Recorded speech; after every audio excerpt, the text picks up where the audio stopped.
¿Estamos? Bueno, buenos días. Mi nombre es Florencia Brújel, yo soy médica infectóloga, soy de Tandil, del área de epidemiología e infectología del Hospital Ramón Santa Marina y miembro de la comisión directiva de la SABE. Bueno, ahora tengo el honor de presentar esta segunda mesa que vamos a hablar de plataformas tradicionales y de nuevas vacunas contra influenza, junto a dos expertos conocidos por todos, el doctor Pablo Bombay, que nos hablará de las vacunas disponibles, estándares, diferenciadas y mejoradas, y el doctor Ricardo Rutiman, de nuevas vacunas y nuevas plataformas. Vamos a comenzar con el doctor Pablo Bombay. Él es médico, especialista en infectología, máster en salud pública de la Universidad de Miami, jefe de la sección de infectología del Centro de Educación Médica e Investigación Clínica CEMIC, Norberto Quirno, director y profesor titular de la carrera de especialización universitaria en infectología del Instituto Universitario CEMIC y director científico de Vacunar y miembro actual del Grupo Técnico Asesor en Inmunizaciones de la Organización Panamericana de la Salud, integrante del Comité Asesor sobre COVID-19 del Ministerio de Salud de Nación y expresidente de la Sociedad Argentina de Infectología y expresidente de la Comisión Nacional de Inmunizaciones de Argentina. Así que, bueno, bienvenido, doctor, un placer. Bueno, gracias, Florencia, buenos días, y agrego también miembro de la SABE. Exactamente. Mirá, muy bien. Para que no me digan nada después de esto. Bueno, les agradezco la invitación y vamos a... El tema que voy a hablar es cuáles son las vacunas disponibles. Yo de vacunas disponibles voy a mencionar las que tenemos nosotros y otras que están disponibles en otros lugares del mundo, vacunas estándares, diferenciadas y mejoradas, que son las que vamos a revisar. Entonces vamos a hablar un poquito de las características generales de la vacuna antigripal, cómo ha sido el desarrollo de la vacuna, y vamos a ir mencionando cada una de las vacunas disponibles. Entonces, lo que sabemos de la vacuna antigripal, y esta es una audiencia muy calificada en ese sentido, les pido disculpas si revisamos algunas cosas que ustedes ya saben, pero como esto es transmitido a muchos lugares, vamos a tratar de recordar algunas de las características de la vacuna antigripal. La vacuna antigripal puede ser inactivada, que es las vacunas que disponemos nosotros y en la mayor parte del mundo, y después hay vacunas a virus vivos atenuados que vamos a conversar un poquito. Las características de la vacuna inactivada hasta hace algunos años podían ser vacunas a virus enteros.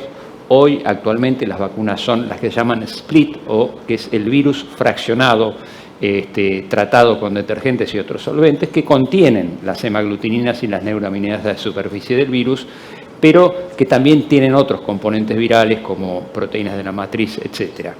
Y después están las vacunas inactivadas, que son a subunidades, y que directamente se extrae la hemaglutinina y la neuraminidasa del virus, las glicoproteínas de superficie, y son las que, por supuesto, totalmente inactivadas y que son extraídas por distintos métodos, son las que contienen estas vacunas denominadas a subunidades. Entonces, estos son los dos tipos de vacunas disponibles. La cantidad regular de antígeno que tienen estas vacunas son 15 microgramos de cada uno de los componentes que trae la vacuna. Después vamos a ver que hay alta dosis, después vamos a ver que hay recombinantes con otra concentración de antígenos, pero básicamente la cantidad de antígenos son 15 microgramos. Las componentes que trae la vacuna son los dos subtipos A, H3N2 y H1N1, como dijo antes Elsa, de acuerdo a las recomendaciones de la Organización Mundial de la Salud, para cada hemisferio, que en febrero se emite para el hemisferio norte y en septiembre para el hemisferio sur. Y después los componentes B, que si es vacuna trivalente es un componente B, o sea, un solo linaje B, que puede ser Victoria o Yamagata, y las cuadrivalentes que traen los dos linajes B recomendados para esa temporada, para ese hemisferio. La forma de elaboración tradicional, desde que se empezó a tener disponibilidad de vacuna antigripal, es la vacuna desarrollada en huevos embrionados. Lo más nuevo son las vacunas desarrolladas en líneas celulares o las vacunas recombinantes.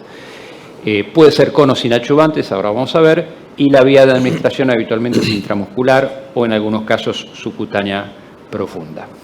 Muy bien, este gráfico ya lo hemos visto varias veces, simplemente para recordar cómo es el desarrollo de la vacuna de influenza, cómo ha sido muy paralelo al descubrimiento del virus y a la aparición de nuevas variantes y a la aparición de nuevos subtipos.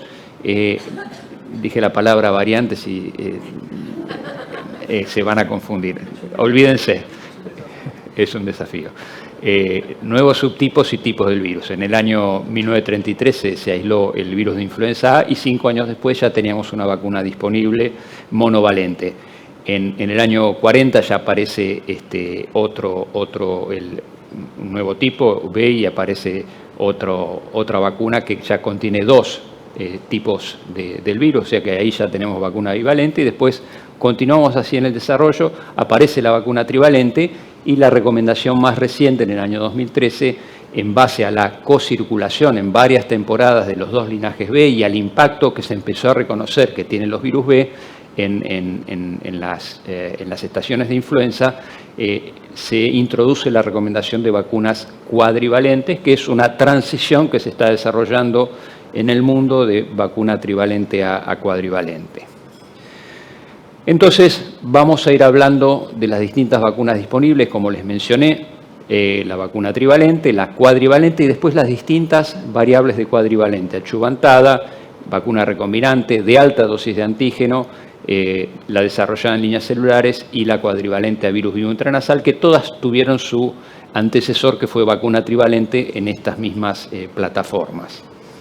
Entonces, de la vacuna trivalente, que es la vacuna, como dijimos antes, que ya tenemos hace muchos años, la conocemos muy bien, simplemente recordar algunos datos de eficacia y efectividad. Por ejemplo, en niños de 1 a 15 años una vacuna eficaz, un poco menos eficaz en niños más pequeños. Después, en estos datos de una vigilancia que se hizo en distintos países de Latinoamérica entre el 2013 y el 2017, ustedes ven allí la eficacia, mejor dicho, esto es efectividad. Recordemos, eficacia en estudios clínicos, efectividad en el mundo real. La efectividad no es exactamente igual todas las temporadas para cada uno de los tipos de influenza y de los subtipos. Por ejemplo, en este estudio ustedes ven que la efectividad para H3N2 en promedio fue del 38%, igual que para el tipo B, mientras que para el subtipo H1N1 pandémico la efectividad fue mayor, fue del 45%.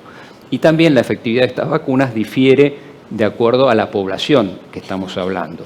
Por ejemplo, aquí en niños uno ve una efectividad del 33%, 37% en adultos mayores y 41% en adultos jóvenes. Estamos hablando de efectividad contra enfermedad tipo influenza. Y en adultos la efectividad puede ser mayor en adultos jóvenes. La efectividad es variable, depende del macheo o correlación entre la cepa vacunal y la cepa circulante, como ya estuvimos hablando en la primera parte de esta jornada. Y en adultos mayores no nos interesa tanto la efectividad para la prevención del cuadro de influenza no complicado, pero sí nos interesa mucho prevenir las complicaciones, que eso también es un mensaje importante porque mucha gente dice yo tuve influenza y entonces subestima el rol de la vacuna y en realidad la vacuna lo que persigue fundamentalmente es evitar las complicaciones y en adultos mayores, como ustedes ven allí, la efectividad para reducir complicaciones, ya sea hospitalización o muertes hospitalarias o muertes por todas las causas, es variable, pero es una vacuna efectiva y estamos hablando de la vacuna trivalente en este caso en adultos mayores de 60 años. O sea que tenemos una herramienta que estamos usando hace muchos años, que tiene un impacto importante, sobre todo para prevenir las complicaciones. Cuando hablamos de otra vacuna, que es la vacuna cuadrivalente, ya ahí tenemos datos también que nos permiten su utilización en niños, por ejemplo, de 6 a 35 meses, datos de inmunogenicidad, eficacia y también de seguridad. En cuanto a eficacia, ustedes ven ahí de casi el 51% y casi el 69% para cualquier cepa vacunal, con un perfil de seguridad similar a la vacuna trivalente, porque uno podría postular, bueno, tiene un componente más, puede generar más efectos adversos locales, si bien son levemente más frecuentes, la seguridad es similar, y también tiene impacto en otros puntos finales, como otitis media aguda, como neumonía, como consultas, como ausentismo laboral de los padres, que no es un dato menor, y también en la reducción del uso de antibióticos, muy importante en situaciones donde una de las mayores preocupaciones de la Organización Mundial de la Salud es la resistencia antimicrobiana. Después, siguiendo con la vacuna tetravalente o cuadrivalente, por ejemplo, en estudios en mayores de 18 años y en mayores de 65 años, comparadas con 2 vacunas trivalentes, por ejemplo, no se vio inferioridad para inmunogenicidad y se vio superioridad, obviamente, para las cepas B no incluidas, con una seguridad similar en todos los grupos. También para vacuna antigripal cuadrivalente podemos decir que la inmunogenicidad, por supuesto, como decíamos recién, es superior para los componentes B y similar para las otras cepas en todas las edades, con una reactogenicidad, en este caso, en algunos estudios, hasta similar a la vacuna trivalente. Y en estos estudios con diseño de test negative control en niños y adolescentes, una efectividad que osciló entre un casi 79% para influenza B hasta un 54% para influenza A, y en adultos con una efectividad ajustada a través de este diseño de estudio un poco menor que en niños, tanto para influenza A como para influenza B. Hablamos entonces de vacuna trivalente, hablamos de vacuna cuadrivalente y ahora vamos a hablar de vacunas con adyuvantes, que es, como mencionó Natalia antes, una de las vacunas que nosotros vamos a estar usando este año en nuestro país en el sector público. Uno de los adyuvantes, que es el que yo me voy a referir ahora, es el MF59. Los adyuvantes, ¿para qué sirven? Son útiles sobre todo para vacunas no replicativas, como sería la vacuna de influenza. Lo que hacen es formar depósitos del antígeno en el lugar de aplicación y se va liberando el antígeno en forma lenta. Esto aumenta el reclutamiento de células presentadoras de antígeno, estimulan la síntesis y secreción de factores estimulantes de la respuesta inmune. El MF59 específicamente es una emulsión de aceite y agua que tuvimos la oportunidad ya en la década del 90 con Ricardo, que no sé si se acuerda, pero hicimos un primer estudio piloto de adyuvante, de vacunación con adyuvante en adultos, y lo que se ha visto es muy interesante, es la inmunogenicidad, que es entre 1.5 a 8 veces mayores que la trivalente no adyuvantada, y con una duración más prolongada de esa inmunogenicidad. Pero además, y esto es importante, por lo que comentó también Elsa en la primera parte, que dijimos que pueden aparecer mutaciones de la cepa circulante, y lo que se ha visto es que el adyuvante amplía el espectro de protección, incluyendo muchas veces esas cepas que presentan mutaciones. Así que es interesante, cepas que denominamos heterovariantes. Bueno, hay estudios de efectividad. Este es un estudio muy conocido, que seguramente lo habrán escuchado, el estudio LIFE, realizado en la zona de Lombardía, en Italia, durante 3 temporadas, donde comparaban adultos mayores vacunados con la vacuna trivalente no adyuvantada versus la adyuvantada en cuanto a internaciones por neumonía e influenza. Y lo que ven desde el punto de vista basal, los que recibían la vacuna adyuvantada tenían una tasa de hospitalización mayor basal porque eran personas con más comorbilidades. Sin embargo, después de la aplicación de la vacuna adyuvantada, había una reducción de la hospitalización en este grupo con más factores de riesgo dentro de los adultos mayores, que representó un 25% de mayor efectividad. Es decir, que la vacuna adyuvantada con MF59 en adultos mayores generó una mayor efectividad de un 25% comparado con la trivalente no adyuvantada. Este y otros trabajos, y otro que vamos a ver ahora, fueron también los fundamentos o las bases para que en muchos países se introdujera la vacuna adyuvantada en adultos mayores, porque justamente sabemos que el adulto mayor tiene menos respuesta inmune, la inmunosenescencia es un fenómeno que ocurre y que disminuye la respuesta a esta vacuna y a otras vacunas. Entonces, estas son alternativas muy interesantes para mejorar esa respuesta inmune y que eso se traduzca en un aumento de efectividad, como vemos en este estudio. En este otro también compara la efectividad relativa de la vacuna trivalente con adyuvante MF59 versus la trivalente no adyuvantada para prevenir hospitalización por neumonía y eventos cerebrocardiovasculares en personas de 65 años o más. Esto es durante 15 temporadas, más de 43.000 adultos mayores, Y fíjense que la vacuna con adjuvante MF59, en este caso estamos hablando de trivalente, se asoció a una reducción del 39% en el riesgo de hospitalizaciones, teniendo en cuenta estos puntos finales. Así que la vacuna con adjuvante, inclusive la trivalente, nos muestra un impacto muy interesante, sobre todo en esta población que dijimos que tiene menos respuesta a la vacuna. Una vacuna que nosotros no disponemos, pero que ya hay en algunos países del mundo, por ejemplo en Estados Unidos, son vacunas contra influenza recombinante. Conocemos vacunas recombinantes como la vacuna de hepatitis B. Esta es una vacuna, la que hoy se dispone es cuadrivalente, que tiene 45 microgramos de antígeno, o sea que tiene 3 veces más la cantidad de antígeno regular que yo les comenté de los 15 microgramos.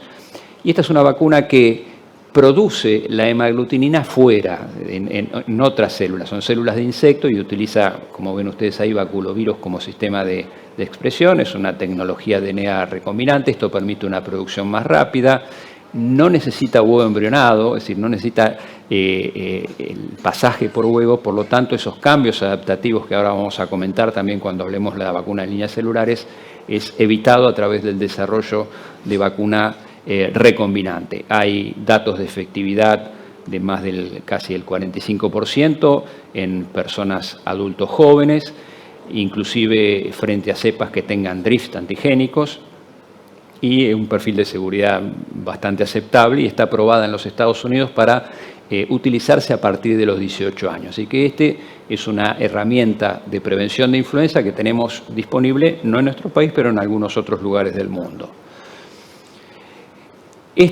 La vacuna antigripal con alta dosis de antígeno, tampoco está disponible acá, pero es una alternativa muy interesante para también el grupo de adultos mayores que tiene menor respuesta. Esta vacuna contiene 60 microgramos de cada uno de los antígenos, o sea que 4 veces más.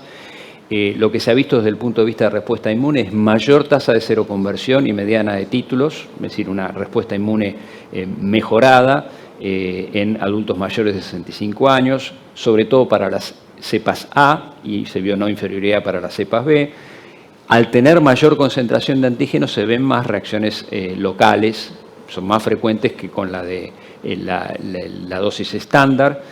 Y sí hay datos, esa inmunogenicidad también en este caso se traduce en datos de eficacia, mayor eficacia, estudios comparativos de trivalente, dosis estándar versus trivalente en alta dosis, 24.2% de mayor eficacia para prevenir influenza. Y también tenemos datos de efectividad, o sea, datos de terreno que muestran menor tasa de neumonía, eventos cardiopulmonares e internaciones, 22% menos internaciones utilizando la vacuna de alta dosis de antígeno en esta población de 65 años o más. O sea que es una muy buena alternativa también para adultos mayores para mejorar esa respuesta que dijimos que está deteriorada por el fenómeno de inmunosenescencia. Y después las vacunas antigripales desarrolladas en líneas celulares, que este año va a ser una novedad en el sector privado en nuestro país. ¿Cuál es la ventaja? Ya lo mencionamos con la vacuna recombinante, no depende de la disponibilidad de huevos embrionados para su producción. Utilizan distintas líneas celulares, la MDSK, células Vero o PER-C6. ¿La ventaja cuál es? Que la producción puede ser muchísimo más rápida que con huevos embrionados y que uno puede producir en mayor cantidad o tener líneas celulares congeladas disponibles para producir las células.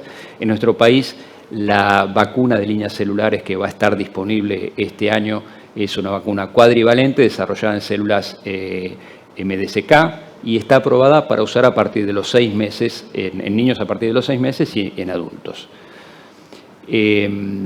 ¿Cuáles son, digamos, las diferencias entre las vacunas desarrolladas en líneas celulares y las producidas en huevos embrionados? Bueno, las vacunas desarrolladas en líneas celulares pueden ser trío o tetravalentes, actualmente ya son cuadrivalentes las que disponemos nosotros y en la mayoría de los lugares del mundo. El tema con la producción en huevos embrionados, como ya les mencioné antes, primero necesita una gran cantidad de huevos embrionados, requiere productores calificados con controles de seguridad muy estrictos, requiere planificación y tiempos de producción. Por eso cuando hablamos desde que la OMS indica o recomienda la cepa hasta que la vacuna está disponible, un periodo de 6 meses. No es que todo ese tiempo es la producción de huevos embrionados, pero gran parte de ese tiempo lo requiere. Además requiere el uso de antibióticos y algunas cepas, sobre todo las cepas del tipo A, subtipo H3N2, pueden no desarrollar, digamos, pueden desarrollar, pero pueden recombinarse y generar un virus que no es estrictamente igual al virus semilla o candidato una vez que termina de producirse en huevo embrionado. Esto también tiene que ver, y seguramente Elsa lo puede explicar mucho mejor que yo, que los huevos embrionados tienen receptores para el virus de influenza distintos del ser humano, entonces el virus busca adaptarse a ese receptor y a veces en esa búsqueda de adaptación se generan algunos pequeños drift antigénicos durante el desarrollo. Además, tengamos en cuenta que se necesitan entre 1 a 3 huevos embrionados por cada vacuna que uno produce, es decir, que piensen en la cantidad en todo el mundo, se producen anualmente 400 millones de dosis desarrolladas en huevos embrionados. Y lo otro que hay que tener en cuenta, que si uno necesita escalar la producción, por ejemplo, en una situación pandémica, este escalamiento de producción no se puede lograr en forma rápida por todo lo que decíamos antes, por la plataforma de huevos embrionados no permite esa flexibilidad de escalar en forma tan rápida. Así que estas son cosas que hay que tener en cuenta y que, bueno, esta nueva plataforma de desarrollo viene a salvar este tipo de dificultades. Pero bueno, ¿qué sabemos de la efectividad de esta vacuna desarrollada en líneas celulares? Sabemos que hay mayor efectividad, no en todas las temporadas, sino que depende de la temporada, sobre todo las temporadas con mayor circulación de H3N2, se ha visto mayor efectividad con vacunas desarrolladas en líneas celulares. Acá hay estudios de Isurieta, que es un conocido nuestro, estuvo en el país hace varios años, donde vemos mayor efectividad comparada con la vacuna desarrollada en huevos embrionados, una efectividad del 10% en adultos mayores de 65 años en la temporada 2017-2018 para prevenir distintos puntos finales, que pueden ser consultas en guardia, hospitalizaciones o consultas ambulatorias. También en la temporada 2018-2019 se vio mayor efectividad relativa comparada con la vacuna desarrollada en huevos embrionados en personas a partir de los 4 años que tenían alguna condición de riesgo asociada, como enfermedad pulmonar crónica, donde se vio una efectividad casi 19% superior, enfermedades reumáticas crónicas, casi 12%, y en promedio global un poco más del 13% de efectividad superior. Y también en personas de más de 4 años con una mediana de 44, una efectividad para prevenir enfermedad tipo influenza, efectividad relativa superior a la vacuna desarrollada en huevos embrionados del 36.2%. Esto, reitero, no se ve en todas las temporadas, pero en las temporadas en donde hay mayor circulación, sobre todo de H3N2, sí se ha visto estas diferencias. Y por último, la vacuna a virus vivo intranasal, que seguramente todos la conocen, aunque no la disponemos en nuestro país. En algún momento se había pensado en tenerla, tal vez en algún momento se disponga. Es una vacuna de aplicación intranasal que es adaptada al frío, utiliza virus vivo atenuado, con gran producción de IgA, inmunoglobulina de superficie, que al ser tan alta la producción, brinda protección cruzada también contra cepas que tengan un drift antigénicos. Por ejemplo, en niños de 2 a 17 años hay una eficacia de 44 a 50% luego de 2 dosis en el primer año comparado con la vacuna trivalente. Es menos eficaz en adultos jóvenes. En Estados Unidos está aprobada para utilizar entre los 2 y los 49 años. La plataforma es de huevos embrionados y se aplica con un spray nasal con mitad de dosis en cada una de las fosas nasales. Y tiene algunas contraindicaciones que son alguna reacción alérgica severa a una vacuna contra influenza aplicada previamente, el embarazo, porque es una vacuna virus vivo atenuado, lo mismo que el inmunocompromiso, en niños y adolescentes que reciben ácido acetilsalicílico por el riesgo de síndrome de Reye. Los niños de 2 a 4 años con asma, esta vacuna está contraindicada porque puede desencadenar episodios de reagudización, y en los convivientes o cuidadores de personas inmunocomprometidas porque se trata de un virus vivo atenuado, también en fístulas de líquido cefalorraquídeo porque se ha visto posibilidad de encefalitis asociada al virus vacunal, y la administración previa de antivirales, sobre todo si hablamos de oseltamivir, en las 48 horas previas, si uno le dio oseltamivir, esta vacuna no la podemos dar, hay que dejar pasar el tiempo porque el oseltamivir puede contrarrestar la respuesta a la vacuna. Entonces podemos concluir que todas las vacunas que tenemos disponibles contra la gripe son eficaces y efectivas para prevenir influenza y sobre todo las complicaciones, que es lo que el principal objetivo. Como vimos, la vacuna antigripal achuvantada con MF59 y la de alta dosis de antígeno ofrecen mayor efectividad para los adultos mayores. La vacuna tetravalente o cuadrivalente es inmunogénica en todas las edades y es más eficaz sobre todo en niños y adultos jóvenes. Vimos cómo, y lo conversamos, cómo se va reemplazando, y lo hablamos en la primera sesión, cómo se va reemplazando en forma progresiva la vacuna trivalente por la cuadrivalente en distintas plataformas en distintos países del mundo.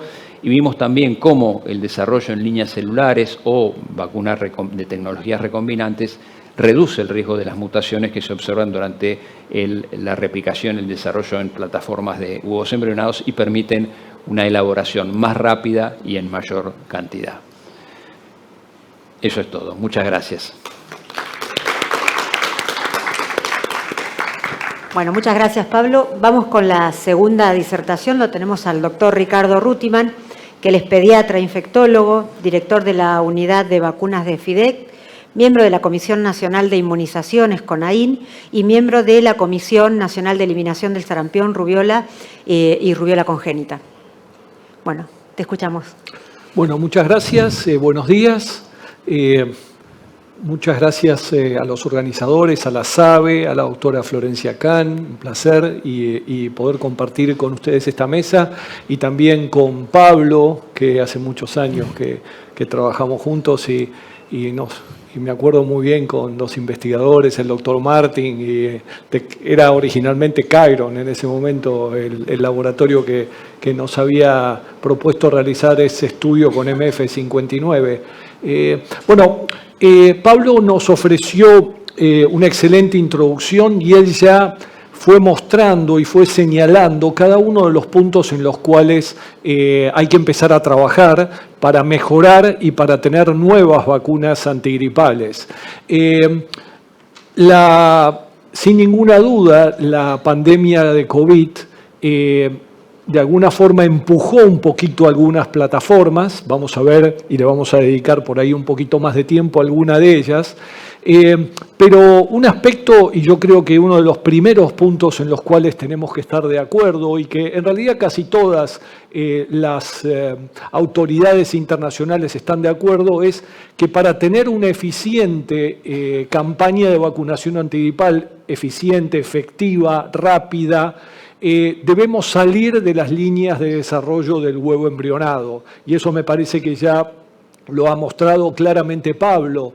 Tiene desventajas desde el punto de vista de la producción, tiene desventajas desde el punto de vista de la característica antigénica, un aspecto que por ahí no se tiene tan en cuenta, pero todo el reassortment o el reensamble antigénico que tiene el virus, sobre todo el H3N2, en el huevo embrionado, como bien lo menciona Pablo, hace cambiar el antígeno y el antígeno claramente no se presenta en forma adecuada o como originalmente debería haber sido presentado. Eso claramente se mejora utilizando técnicas recombinantes, utilizando líneas celulares, utilizando recombinación con VLPs, como vamos a ver, que son las virus-like particles. Entonces, me parece que ese es un punto en el cual, como vamos a ver, por ejemplo, esta es una de las primeras recomendaciones que tiene el CDC, de cuáles son por supuesto, cuáles fueron los avances recientes que tuvimos en vacuna antigripal. Pablo mencionó la vacuna de dosis alta. No es el camino a seguir aumentar la cantidad de antígenos con huevo. Entonces, si bien es una atractiva opción desde el punto de vista de efectividad en adultos, estamos utilizando huevo y estamos utilizando mayor cantidad de antígeno, por lo tanto vamos a necesitar más huevo para mayor cantidad de antígeno. No es ese el camino que tenemos que recorrer.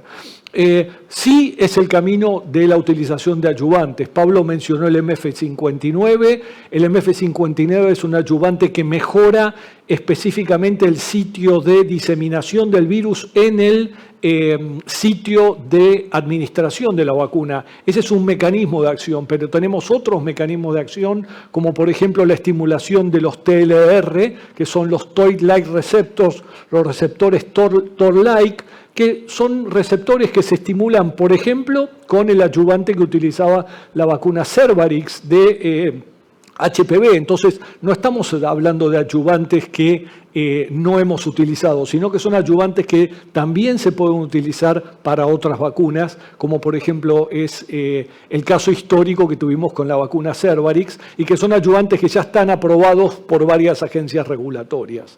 La administración intradérmica es una administración interesante. Tuvimos en una época una vacuna de administración intradérmica. Esa administración se va a utilizar específicamente para vacunas de ácidos nucleicos. Si bien hay dificultades en la utilización porque todavía no estamos muy, por supuesto, entrenados en la administración intradérmica, pero el otro problema es que la industria farmacéutica no está generando los mecanismos y las device, me sale en inglés y no me sale, los dispositivos, gracias Pablo, de administración. Por ejemplo, yo tengo oportunidad de participar en el estudio Solidaridad de la Organización Mundial de la Salud. Estamos utilizando la vacuna Inovo, del laboratorio Inovo de administración intradérmica, y los investigadores en África nos están, todos los días se acuerdan de nosotros por la dificultad en la administración de la utilización de este dispositivo de administración intradérmica. Entonces, probablemente la administración intradérmica es una excelente alternativa, sobre todo por la presentación de los antígenos, pero todavía no tenemos los dispositivos adecuados de administración. El desarrollo y crecimiento de líneas celulares es algo que es una realidad hoy, y ya Pablo lo mencionó. Por supuesto, un avance sin ninguna duda son las vacunas cuadrivalentes. Otro avance va a ser la tecnología de producción de antígenos recombinantes, no solamente la recombinación de maglutinina, sino también recombinación de otros antígenos, no solamente antígenos no solamente antígenos que varían sistemáticamente, como lo son las hemaglutininas y neuraminidasas, sino otras estructuras que son más estables desde el punto de vista del virus de influenza. Un aspecto importante también es pensar en la estabilización de las vacunas de virus vivos atenuados. Es paradójico que Argentina, y casi por ahí uno piensa en cómo fue la historia de la vacuna de Pfizer de COVID. Argentina fue un país que desarrolló la vacuna intranasal. La doctora Ana Ceballos fue investigadora principal del estudio de la vacuna FluMist.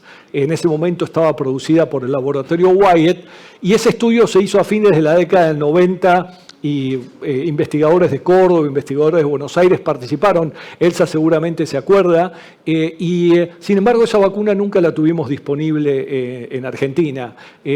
Y bueno, me hace acordar un poquito también al estudio de Pfizer que hizo Fernando Pollack, y después, bueno, no, se hace camino al andar.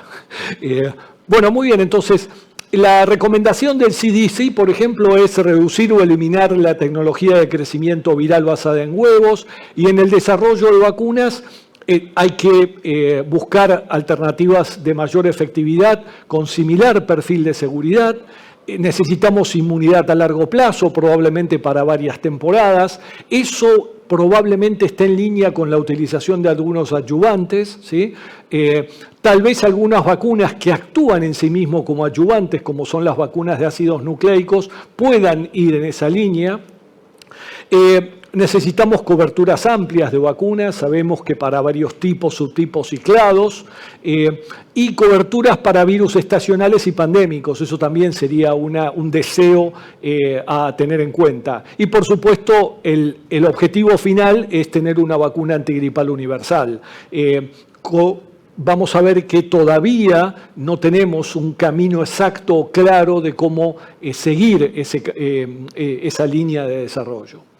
El CDC en Europa tiene objetivos similares. Fíjense que una de las recomendaciones siempre sistemáticamente es el tiempo de producción más rápido y eficiente, y esa es la necesidad de salir de los huevos embrionados.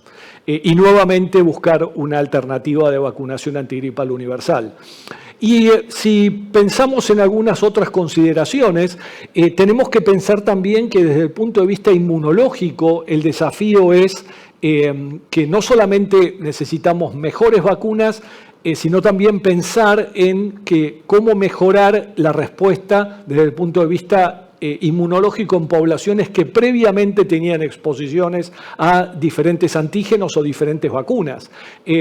Sabemos que el pecado original, o sea, el primer virus que nos infecta desde el punto de vista de influenza, es un aspecto que nos marca desde el punto de vista inmunológico. Entonces, recuerden lo que vivimos en la pandemia del 2009, cuando la población adulta joven tenía la mayor carga y mayor hospitalización, y los mayores de 50 o de 60 años estábamos un poquito más protegidos porque nosotros habíamos tenido exposición anterior al H1N1 y las poblaciones más jóvenes no habían tenido exposiciones originales a esa variante, a ese clado, a ese subtipo de H1N1. Entonces, tener en cuenta que los aspectos inmunológicos son muy importantes cuando uno piensa en el desarrollo de nuevas vacunas antigripales.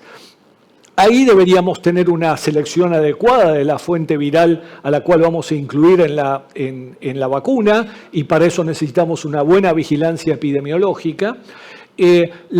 Deberíamos focalizar el grupo de poblaciones a vacunar y tal vez utilizar vacunas diferentes en cada una de las poblaciones. Entonces, si sabemos que la vacuna antigripal no es un poquito lo que tal vez vamos a hacer con la utilización de adyuvantes en mayores de 65 años en la campaña de vacunación de Argentina. Sabemos que la vacuna en mayores de 65 años, la vacuna trivalente común, no es tan efectiva en mayores de 65, mejorémosla con la utilización de adyuvantes. Ese es un camino a recorrer, o sea, tal vez mejorar y focalizar las indicaciones de acuerdo a la población objetivo que queremos vacunar.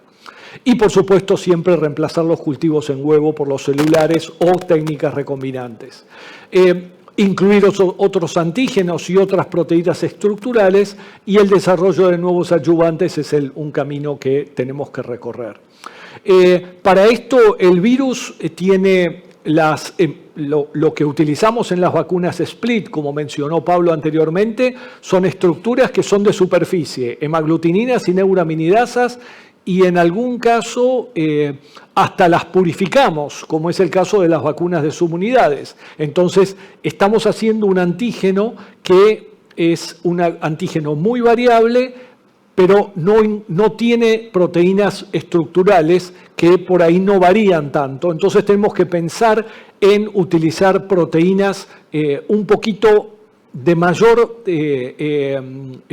con mayor estabilidad y no tanta variabilidad. Entonces, de ahí que se están planteando utilizar otras proteínas como antígenos. Y ahí tenemos que pensar cómo es la estructura de acuerdo a este esquema del virus.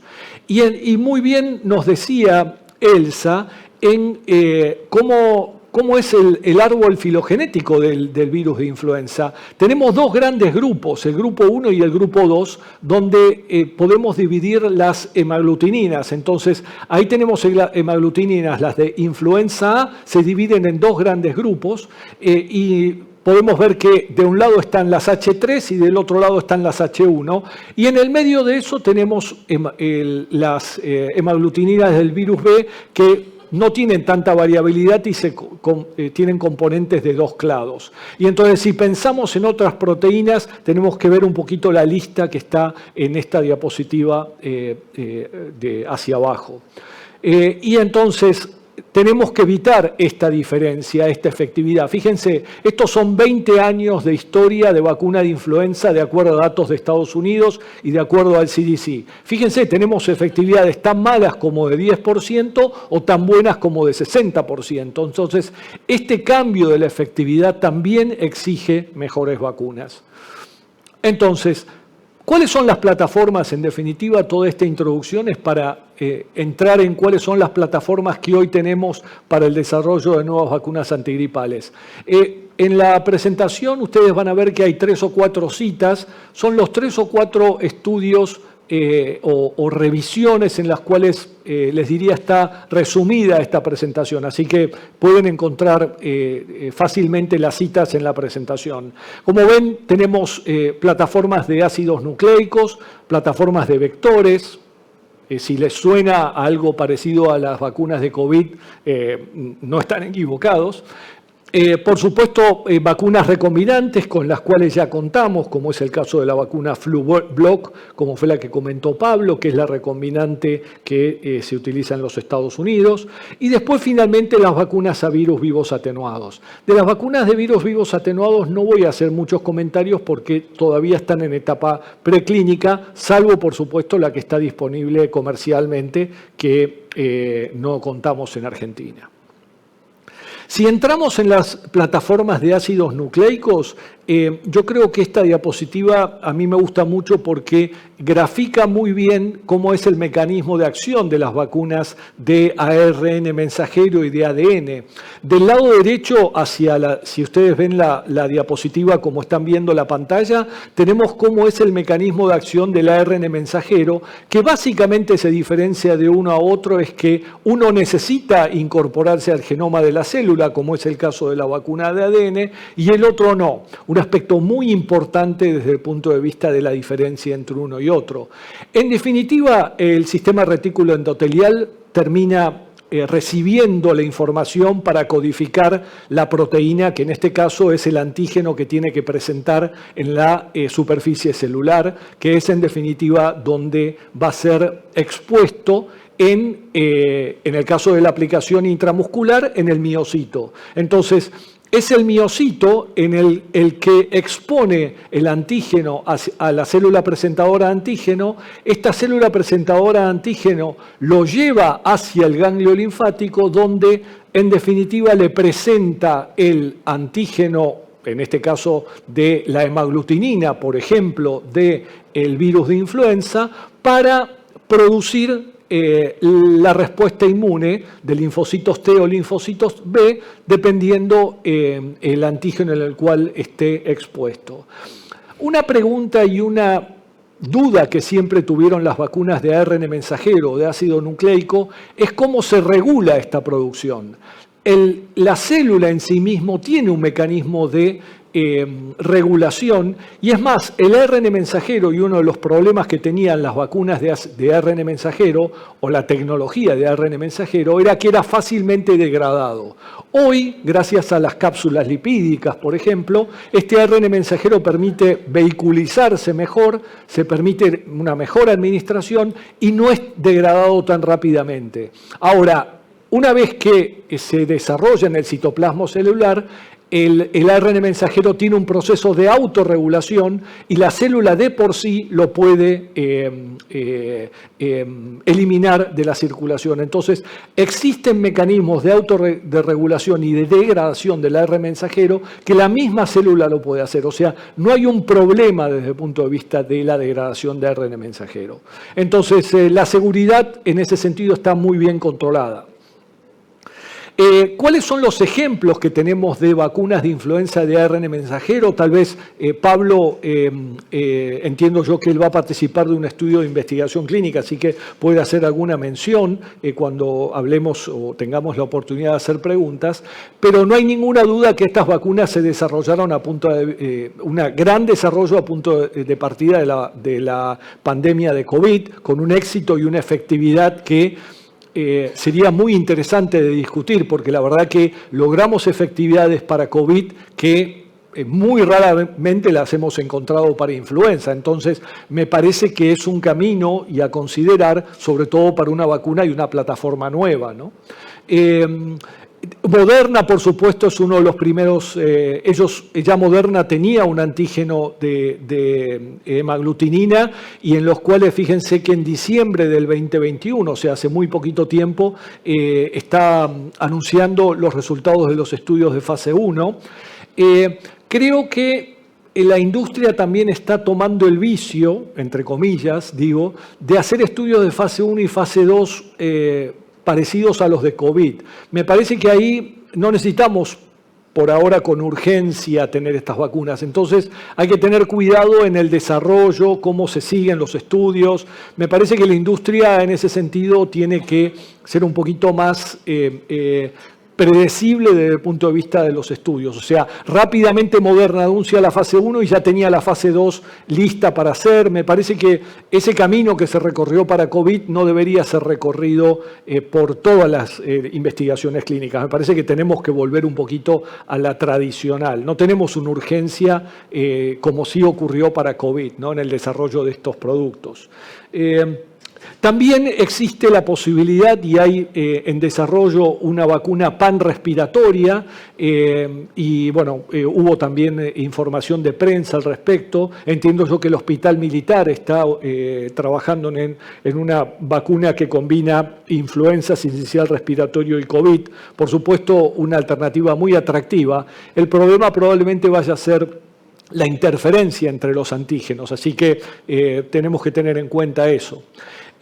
También existe el laboratorio Sanofi, se asoció con una chiquita, un laboratorio chiquito de tecnología que se llama Translate Bio, y ellos también tienen en línea de desarrollo una vacuna de ARN mensajero que, como casi todas ellas, tienen nanopartículas lipídicas para permitir que el ARN mensajero esté protegido y no se degrade fácilmente.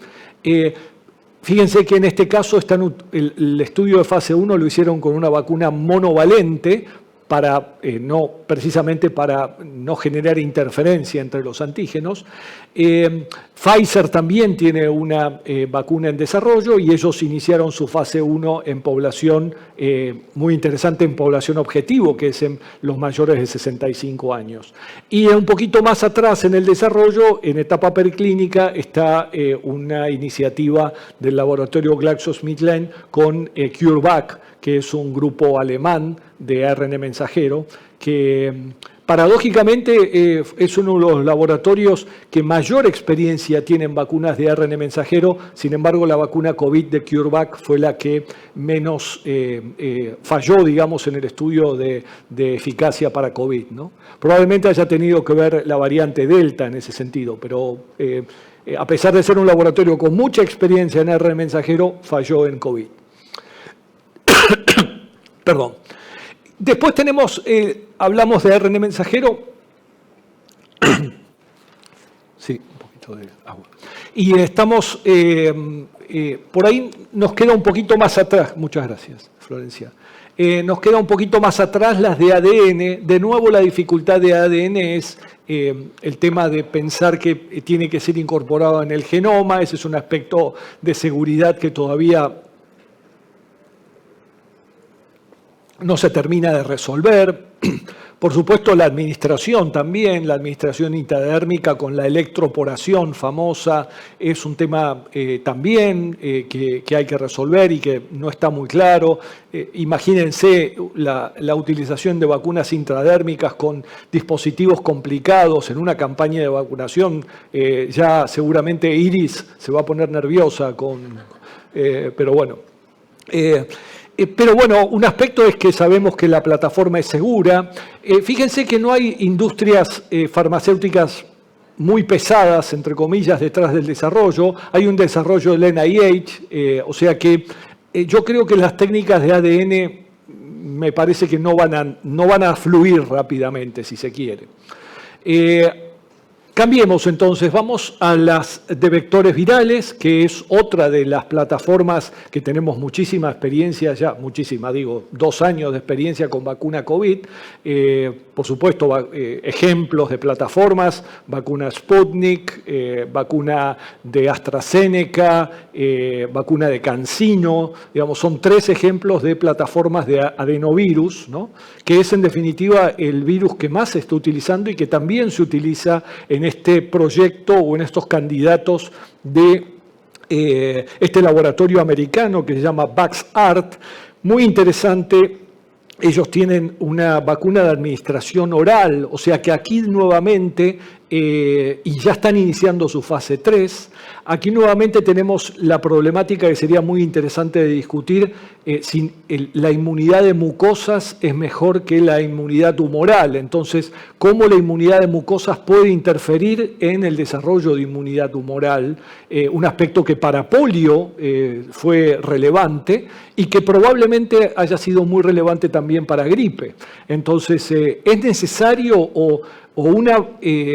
uno siempre piensa que la inmunidad de mucosas o tratar de remediar cómo es la infección natural va a generar la mejor respuesta inmune? No siempre es así. Sería interesante discutirlo en la sesión de preguntas y respuestas. Otros vectores virales que se están evaluando en estudios preclínicos son el herpes, o sea, el virus del herpes humano, el virus de la estomatitis. El virus de la estomatitis es un virus que se había planteado ya para el desarrollo de vacuna de Merck, de COVID. Merck dejó de esa plataforma, pero es una plataforma que se utiliza sistemáticamente, el virus de la estomatitis vesicular, que es un virus de infección veterinaria. Es una muy buena plataforma también como vector viral. Así que pensemos también en estos caminos. Fíjense que el primero que se utilizó fue el virus de la viruela como vehículo de transporte viral. Entonces, hay también, por ahí un poquito atrasado en el desarrollo, pero hay un virus que se llama, es un virus de la viruela o la vaccinia modificada que se llama virus Ankara.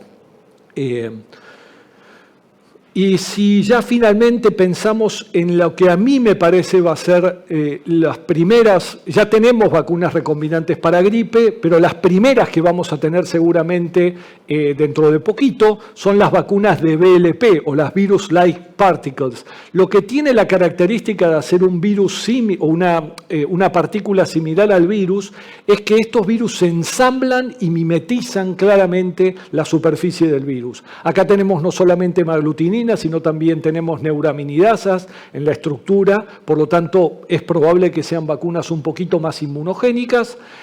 También la presentación del antígeno, y el antígeno que se presenta es un antígeno que es exactamente similar, no tiene ningún cambio, pensando en que estos cambios en el huevo podrían alterar la estructura inmunológica o antigénica del virus.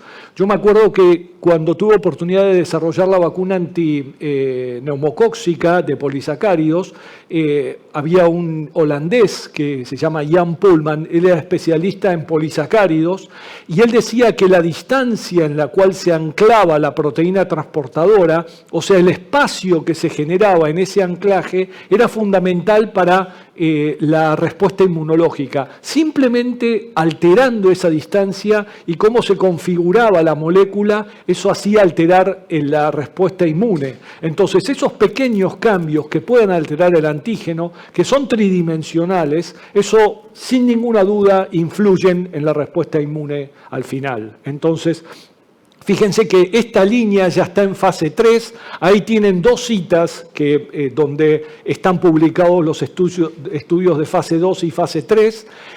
La vacuna de Novavax Novavax, por supuesto, siempre ellos presentan nanopartículas con adyuvantes, y ya termino. Estas nanopartículas con adyuvantes, el adyuvante que utilizan es un adyuvante basado en saponina, que se llama Matrix, es el mismo que tienen para su vacuna COVID. La vacuna COVID de Novavax ya está aprobada en el Reino Unido, así que este adyuvante ya cuenta con aprobaciones regulatorias.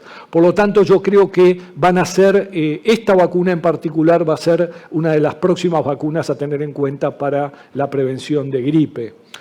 También el laboratorio Medicago, ellos están utilizando a lo mismo que la vacuna de COVID, el desarrollo en células de tabaco, de nicotina, como recombinante, ¿sí? Como técnica de recombinante. Entonces, como conclusión, no hay ninguna duda que tenemos que salir del huevo embrionado, eso es uno de los primeros objetivos para poder tener mayor cantidad de vacunas y para tener vacunas más efectivas, sin ninguna duda. Creo que las VLP van a ser las primeras en que vamos a, más allá de la vacuna recombinante que tenemos hoy, espero o esperamos que las podamos disponer en toda la región, en América Latina. Todavía no tenemos muy claro de qué antígenos son los que debemos incorporar en una vacuna antigripal universal, pero bueno, por supuesto, hoy contamos con las vacunas que son súper seguras, tenemos experiencia de más 40, 50 años de estas vacunas antigripales y la que tenemos que indicar es, sin ninguna duda, la que tenemos disponible. Así que, bueno, espero que tengamos una buena campaña de vacunación antigripal, mejor que la del año pasado. Muchas gracias. Bueno, muchas gracias a los dos por las excelentes presentaciones. Ahora tenemos unos minutos para preguntas. No sé si levanten las manos. André.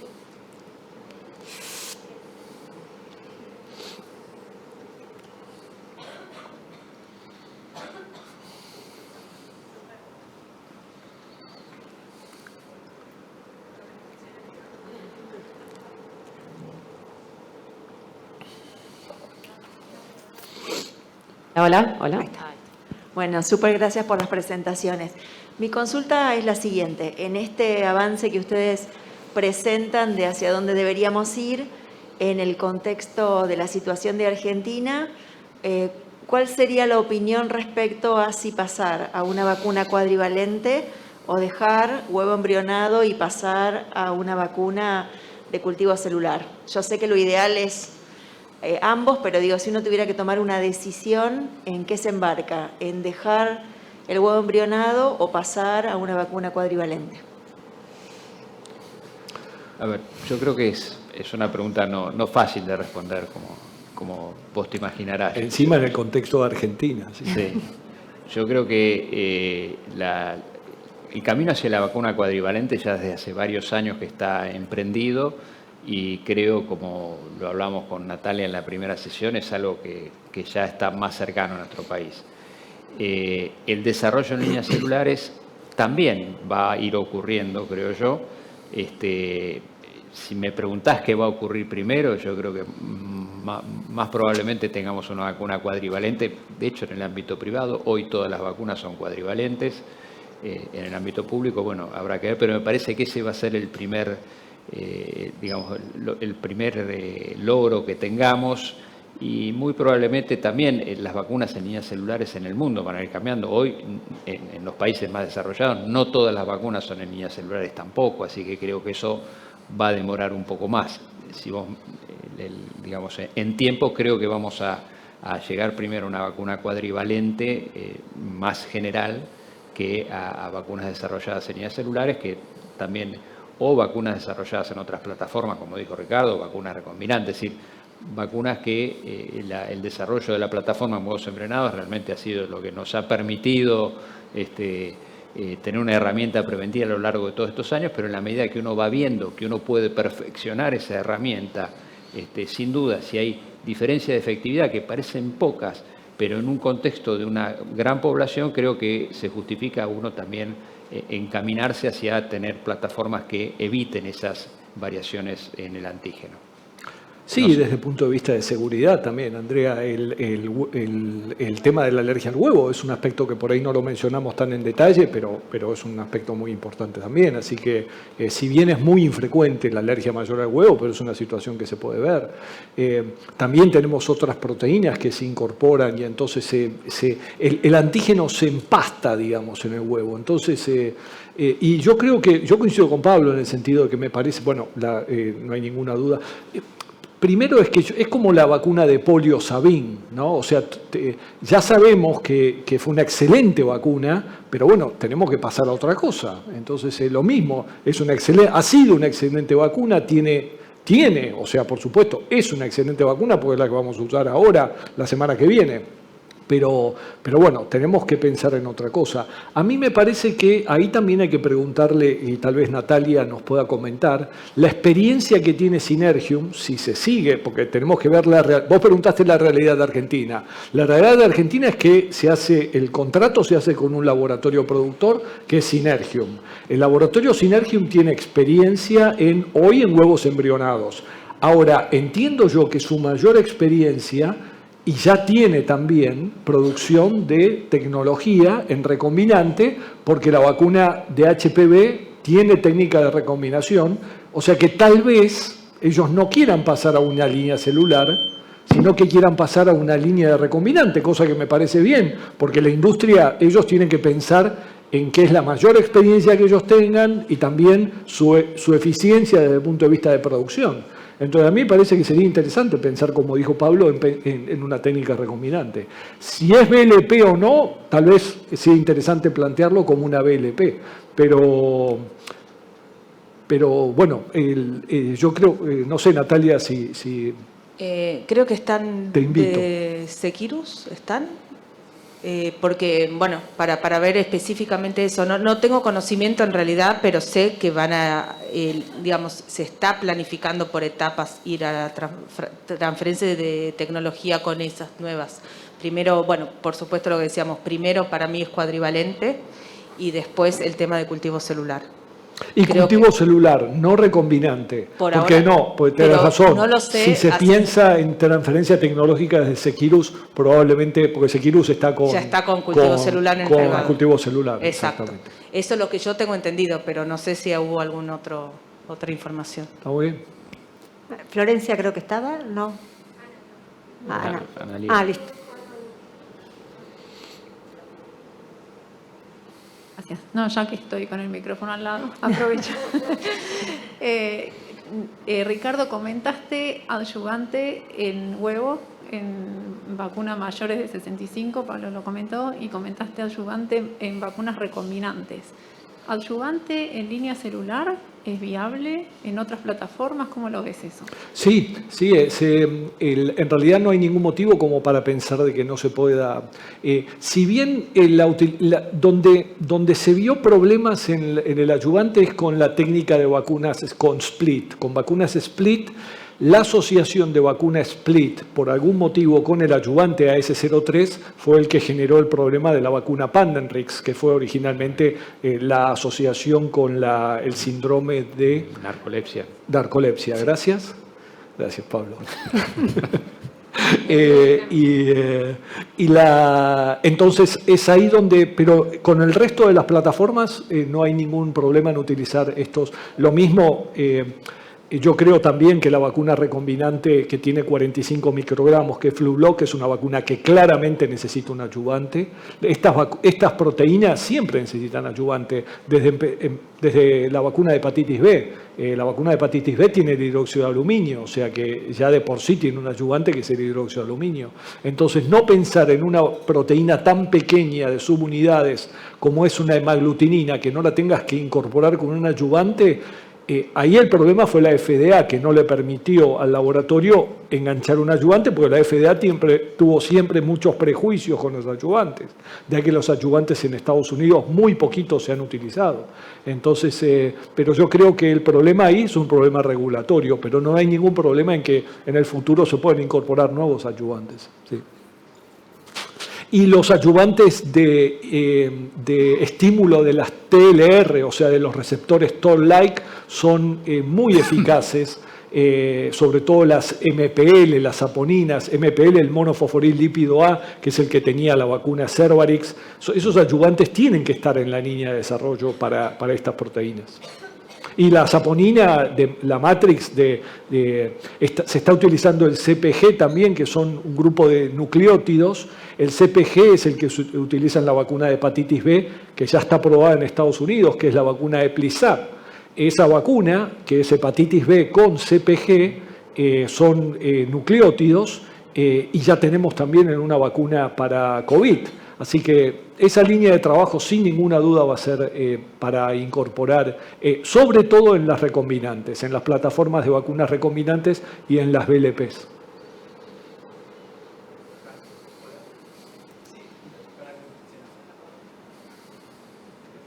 Sí, una pregunta, Ricardo y Pablo también, pero dijiste, Ricardo, algo que me pareció interesante, es que tu posición al menos, pero me gustaría saber si es algo más generalizado dentro del mundo de la infectología, es importante volver a ser un poco más conservadores o precautorios en el mundo de la investigación de las fases de desarrollo de vacunas, ya que COVID requirió acelerar mucho los tiempos, y vos decís de volver a una estructura un poco previa para la gripe, pero tal vez también para otras.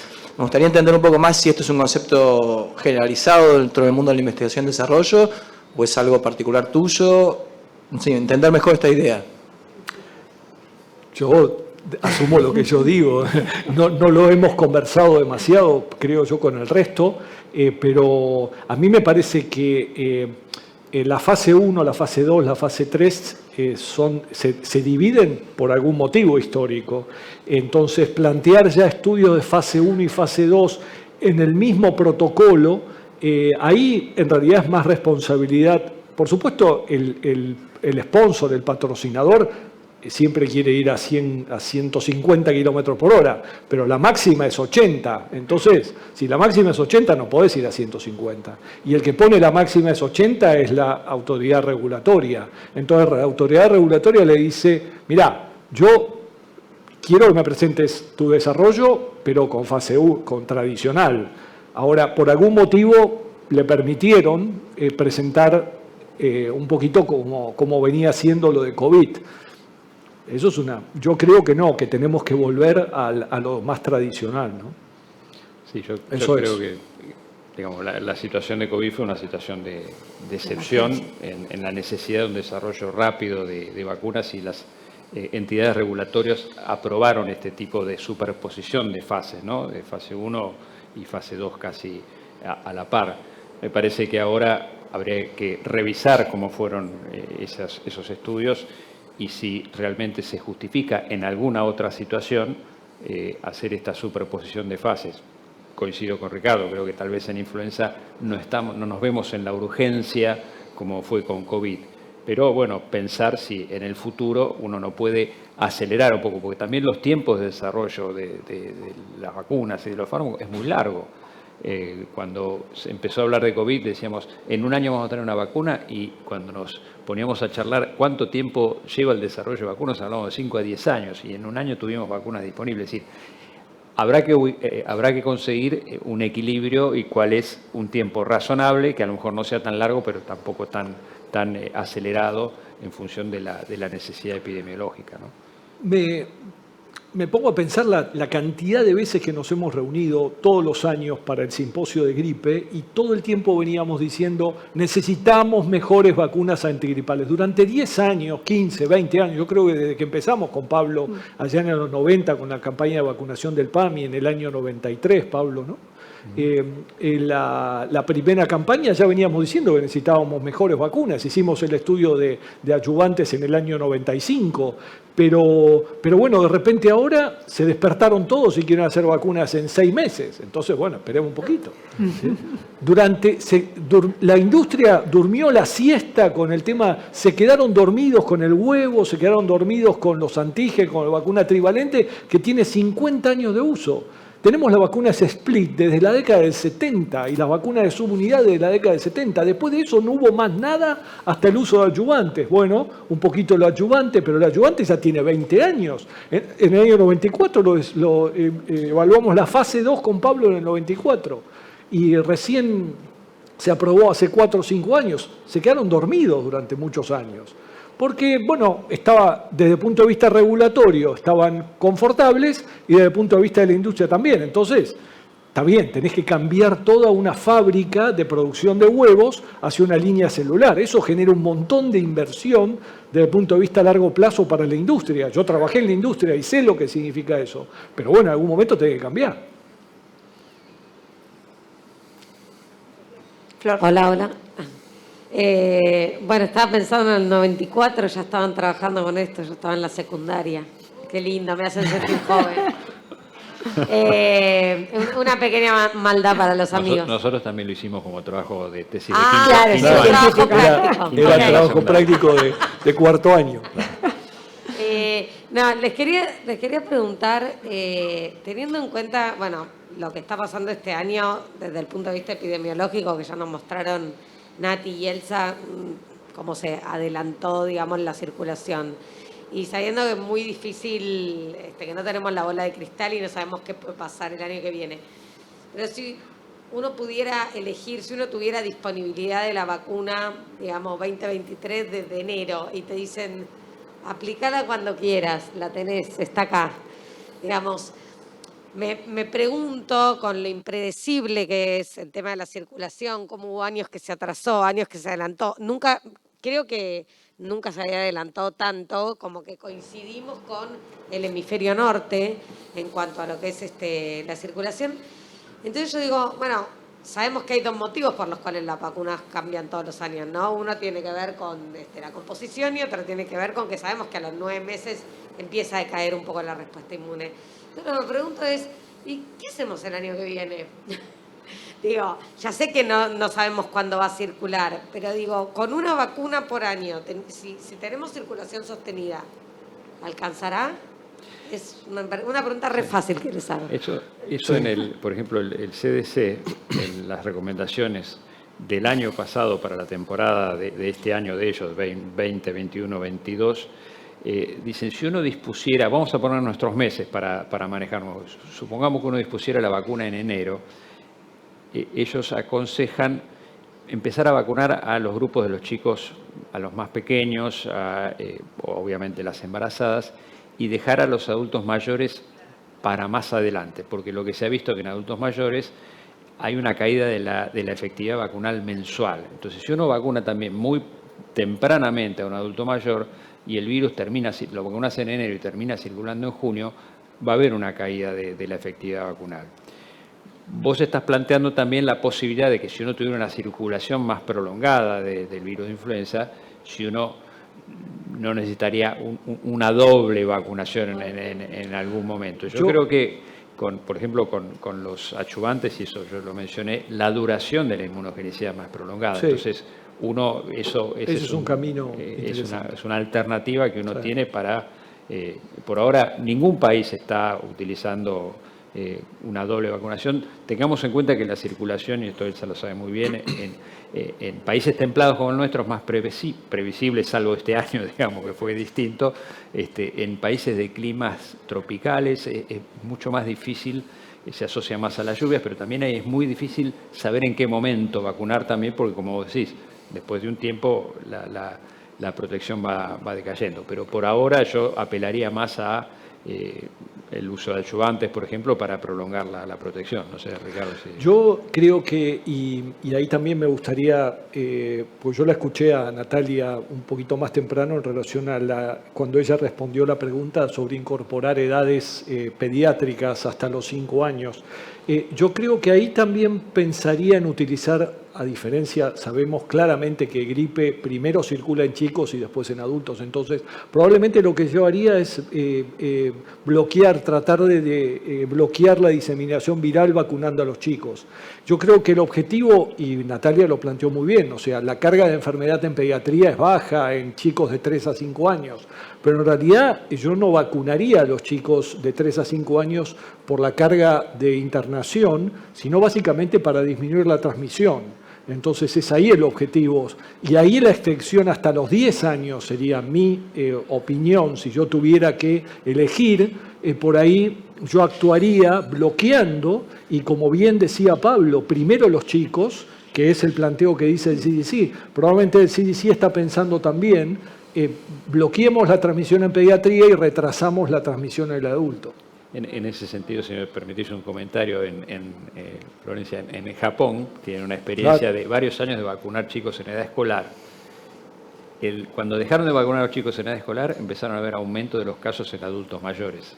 Es decir, que ahí había un impacto en la transmisión vacunando. Lo que pasa es que para eso hay que tener altas tasas de cobertura, en fin. Ese estudio que se publicó en el New England, que es un estudio clásico, tuvo la deficiencia de que fue un estudio ecológico, retrospectivo, que tiene mucho sesgo. Ahora, después hay una publicación en el JAMA con una experiencia en California, que tiene ya cerca de 10 años o más de publicado, en donde claramente se vio que las comunidades, se hizo una experiencia randomizando comunidades y las poblaciones que habían vacunado a los chicos tenían mucha menos transmisión que los que no habían vacunado a los chicos.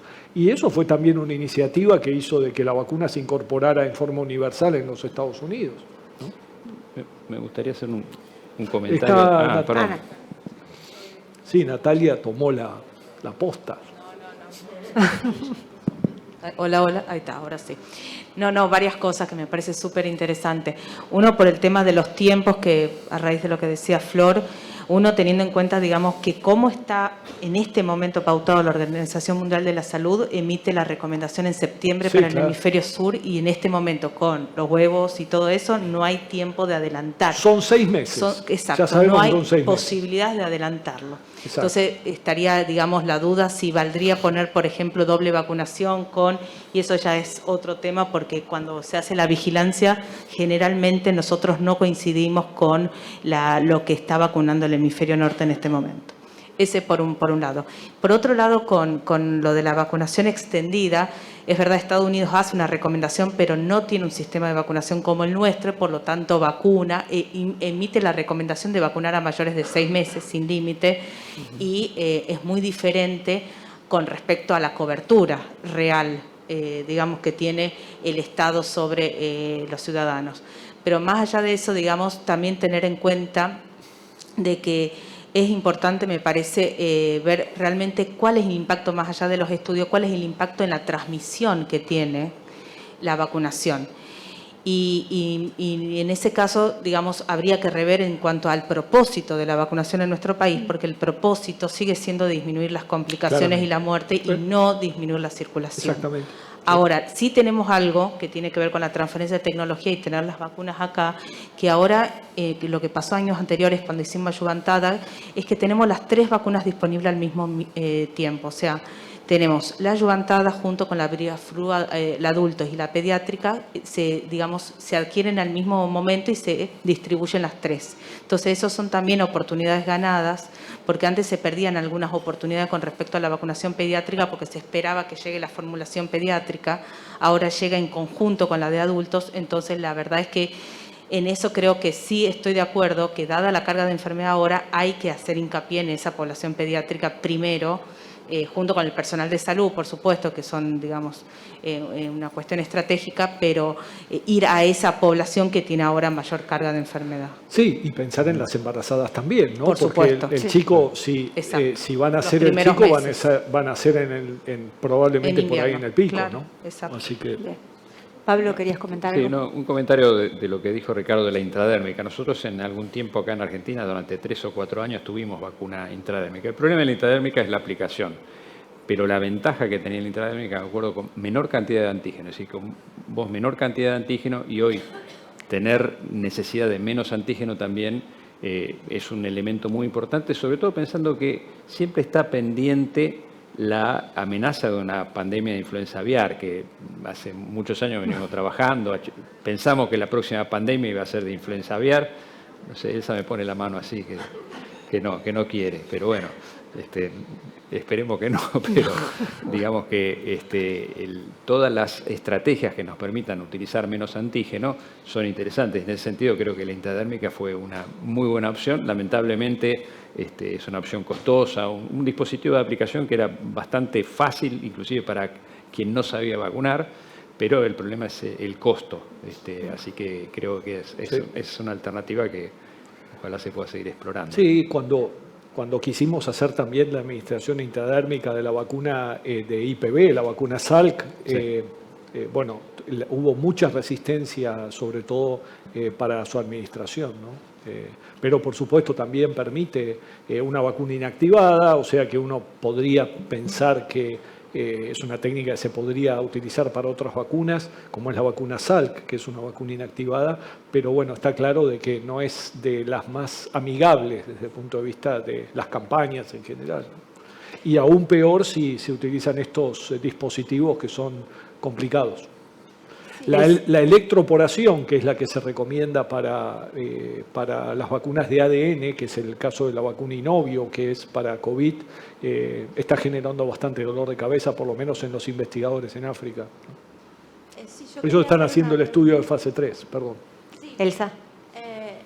No, simplemente la pregunta la hago por desconocimiento.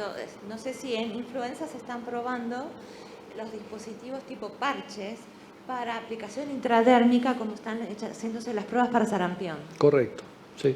Entiendo que sí, que están los microarray patch, se llaman, Sí, que son, exacto. se están empezando a explorar para vacunas de sarampión, rubiola y también entiendo que para influenza, que es una técnica de aplicación totalmente distinta que no requiere jeringa, aguja, es Es mucho más sencilla. un la método persona muy misma se la novedoso puede e aplicar. inclusive se puede hasta autoadministrar. Autoadministrar, sí. Sí, correcto. Eso sería Pero realmente no leí, en las revisiones que revisé, por lo menos no leí nada en esa dirección. En esa dirección. Gracias. Bueno, creo que muy interesante la mesa, realmente muchas cosas todavía por ver, ¿no? Y por avanzar. Así que damos por concluida la mesa. Muchas gracias a los dos, excelentes sus presentaciones. Gracias. Gracias. Bien.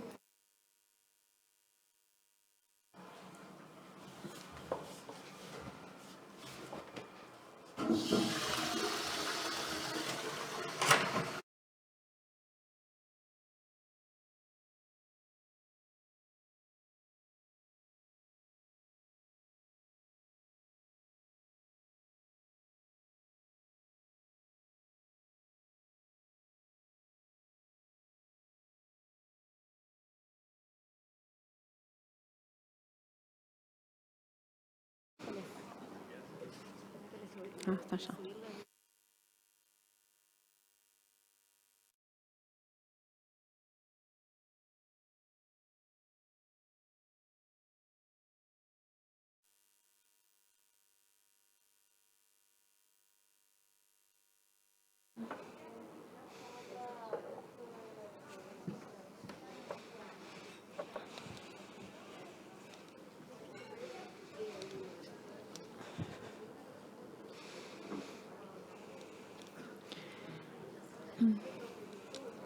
Me dejaron solita. Me presento sola. Bueno, ¿arrancamos? Bueno, me presento, soy Analía Urueña, soy médica infectóloga, soy directora del Centro de Estudios para la Prevención y Control de Enfermedades Transmisibles de la Universidad de Salud. Soy miembro de la comisión directiva de la SABE y soy miembro también del grupo coordinador del Grupo Confianza en Vacunas Latinoamérica, Confíala. Así que mi presentación de hoy va a ser en relación a eso, confianza en vacunación y el escenario regional. Paso desde acá, ¿no? A ver si... Ahí estamos. Bueno, hoy vamos a hablar un poco del escenario en la región de confianza, de los factores que afectan la confianza en las vacunas en nuestra región, del impacto de la pandemia COVID-19 y de nuestro proyecto Confíala. Entonces, para arrancar un poquitito, plantearnos qué tenemos en común en nuestra región y en principio decir que nuestra región es una región con una gran impronta en la confianza en la vacunación en general y en la importancia particularmente de la vacunación. Y cuando miramos las encuestas, en general la mayoría de las personas responden que están de acuerdo o muy de acuerdo en que las vacunas son importantes para los niños. También en general acuerdan o están muy de acuerdo en esta percepción de que las vacunas son seguras y que son efectivas. Esto se viene repitiendo en las en general repetidas encuestas que vemos de la región. Sin embargo, vemos que esto no alcanza para mantener coberturas de vacunación adecuadas y previo a la pandemia, escenario 2019, veíamos cómo la inmensa mayoría de los países de la región no alcanzaban la meta de cobertura del 95% para las vacunas trazadoras. Si miramos un poco el escenario de confianza, cómo viene cambiando en el mundo, no solo en nuestra región, podemos ver en algunos estudios que vienen haciendo este seguimiento del índice de la confianza en las vacunas, cómo algunos países del mundo, como por ejemplo los países del norte, como Canadá, Estados Unidos, o incluso vean los países de Asia, Rusia particularmente, han evolucionado del 2015 al 2018 en una mejora, incluso en la confianza en la vacunación, en relación a los 3 componentes que se preguntan habitualmente, que tienen que ver con la seguridad, la importancia y la efectividad. Sin embargo, vemos con cierta preocupación que algunos países de la región, como Brasil o como Argentina, han disminuido un poco esa confianza y vemos que pasan de un azul más intenso o un celeste a un celeste más clarito, o incluso algunos países hacia un amarillo en el mapa de la derecha del 2018. Y esto realmente es un poco preocupante. Cuando miramos esto que habla de lo que es la vacilación en la vacunación, vemos que la OMS lo define como esta demora en aceptar o rechazar las vacunas recomendadas a pesar de tenerlas disponibles en los servicios de salud, que esto se ha convertido en uno de los principales problemas que ponen en peligro la salud pública, y de hecho lo han clasificado como uno de los top 10 de las amenazas de la salud pública, y entender que esto no es un fenómeno dicotómico, un fenómeno de todo o nada, esto lo repetimos siempre, sino que es un continuo y que varía esto de la aceptación de la vacuna desde personas que aceptan todas las vacunas que se les recomiendan sin demasiados cuestionamientos y que por suerte son la mayoría, hasta el otro extremo donde vemos ahí en naranja, que son las personas que rechazan absolutamente todo y son los famosos antivacunas fundamentalistas, ¿no? Pero en el medio tenemos personas que tienen dudas, que aceptan con inseguridades, que rechazan con inseguridades o que aceptan algunas, rechazan otras. Y es en ese gran grupo del medio donde nosotros tenemos que trabajar fuertemente, donde tenemos que dar más espacio, dar escucha, empatizar, fundamentar nuestras recomendaciones para que también esas personas se vayan de nuestra consulta con seguridad y también sean replicadores de la información que les damos. ¿Cuáles son los determinantes de esta vacilación o de estas barreras a la vacunación? El SAGE, hay muchas clasificaciones, yo comento esta porque es la más conocida, ¿no? Las ha clasificado con este modelo de las 3C, ¿no? Que tiene que ver, por un lado, con la confianza, no solo la confianza en la vacuna en sí misma, en el biológico, sino la confianza que nace desde la producción de la vacuna, o sea, con los productores, el laboratorio que la fabrica, quien financia, quien distribuye, quien aprueba las vacunas y quienes aplicamos las vacunas, o sea, confianza también en los equipos de salud, en las autoridades que lo recomiendan. La confianza no es solamente en la vacuna en sí misma. El otro componente, otra C, es la complacencia, que es esta percepción de riesgo de la enfermedad. Y aquí es donde decimos siempre que las vacunas son muchas veces víctimas de su propio éxito, porque gracias a la vacunación logramos controlar, logramos eliminar, incluso hasta erradicar enfermedades, pero con ese control de las enfermedades, la percepción de riesgo baja en la comunidad, entonces esa percepción de necesidad de vacunarse también baja, empezamos a tener disminución en las coberturas de vacunación, aumentamos los susceptibles y ahí tenemos la situación de peligro, de reemergencia o de brote de una enfermedad. Y la última C tiene que ver con la conveniencia, que es esta disponibilidad y factores que tienen que ver con el acceso a las vacunas y a los servicios de salud, no solo a las vacunas. Entendamos que esto es un fenómeno complejo, entonces, que a veces es específico de un contexto, muchas veces varía según el momento en donde nos ubicamos en el tiempo, según un lugar particular y según las vacunas en particular. Alguna vacuna tiene más cuestionada que otra, alguna es más problemática, ¿no? Entonces, ¿cuáles son los factores que afectan la confianza particularmente en nuestra región y qué es lo que hemos visto? Este es un estudio que es muy lindo porque es una revisión sistemática muy interesante, todo en países de Latinoamérica, donde se vio que el fenómeno de la vacilación es multifactorial, siempre, no es obviamente una única causa, y principalmente está vinculado en nuestra región, uno, con la falta de conciencia de las enfermedades y las vacunas que tenemos disponibles. El nivel de confianza en el sistema de salud y en los profesionales de la salud. El contexto de los medios de comunicación. Obviamente, ya hablaremos de esto, lo que agravó la pandemia. La falta de recomendación médica, tomemos nota, ¿no? Falta de recomendación médica, esto es muy importante y se repite en todas las encuestas. Los problemas de acceso y la suspensión de vacunación después de un efecto adverso, eso tiene un claro impacto sobre la confianza en la vacunación y hemos visto claros ejemplos en la región, por ejemplo con BPH en Colombia.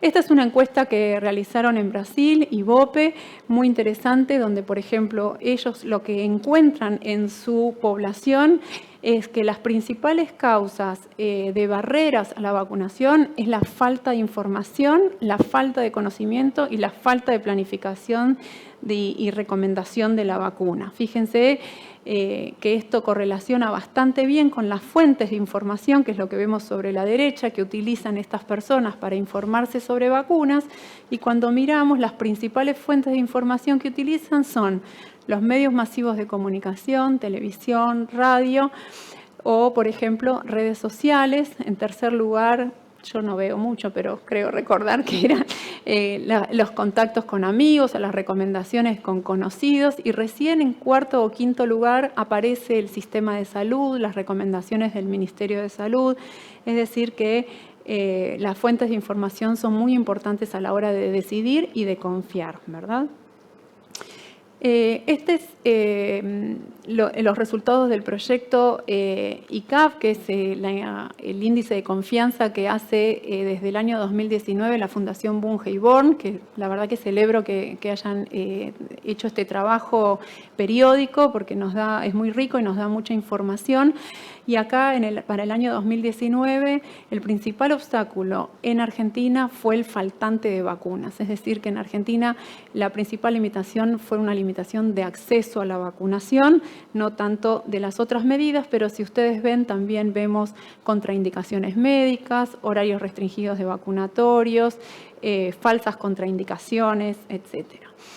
Esta encuesta coincide bastante con una que nosotros realizamos en el año 2020 desde la Universidad de Salud y junto con el Hospital Alemán y Poliarquía, donde relevamos opiniones, actitudes y barreras también a la vacunación pediátrica, particularmente en Argentina, y lo que nosotros vimos fue que la inmensa mayoría de las personas tenían confianza en el sentido de que estaban muy de acuerdo en que las vacunas son importantes, son seguras, son efectivas, creen en los tomadores de decisión, en el sistema de salud.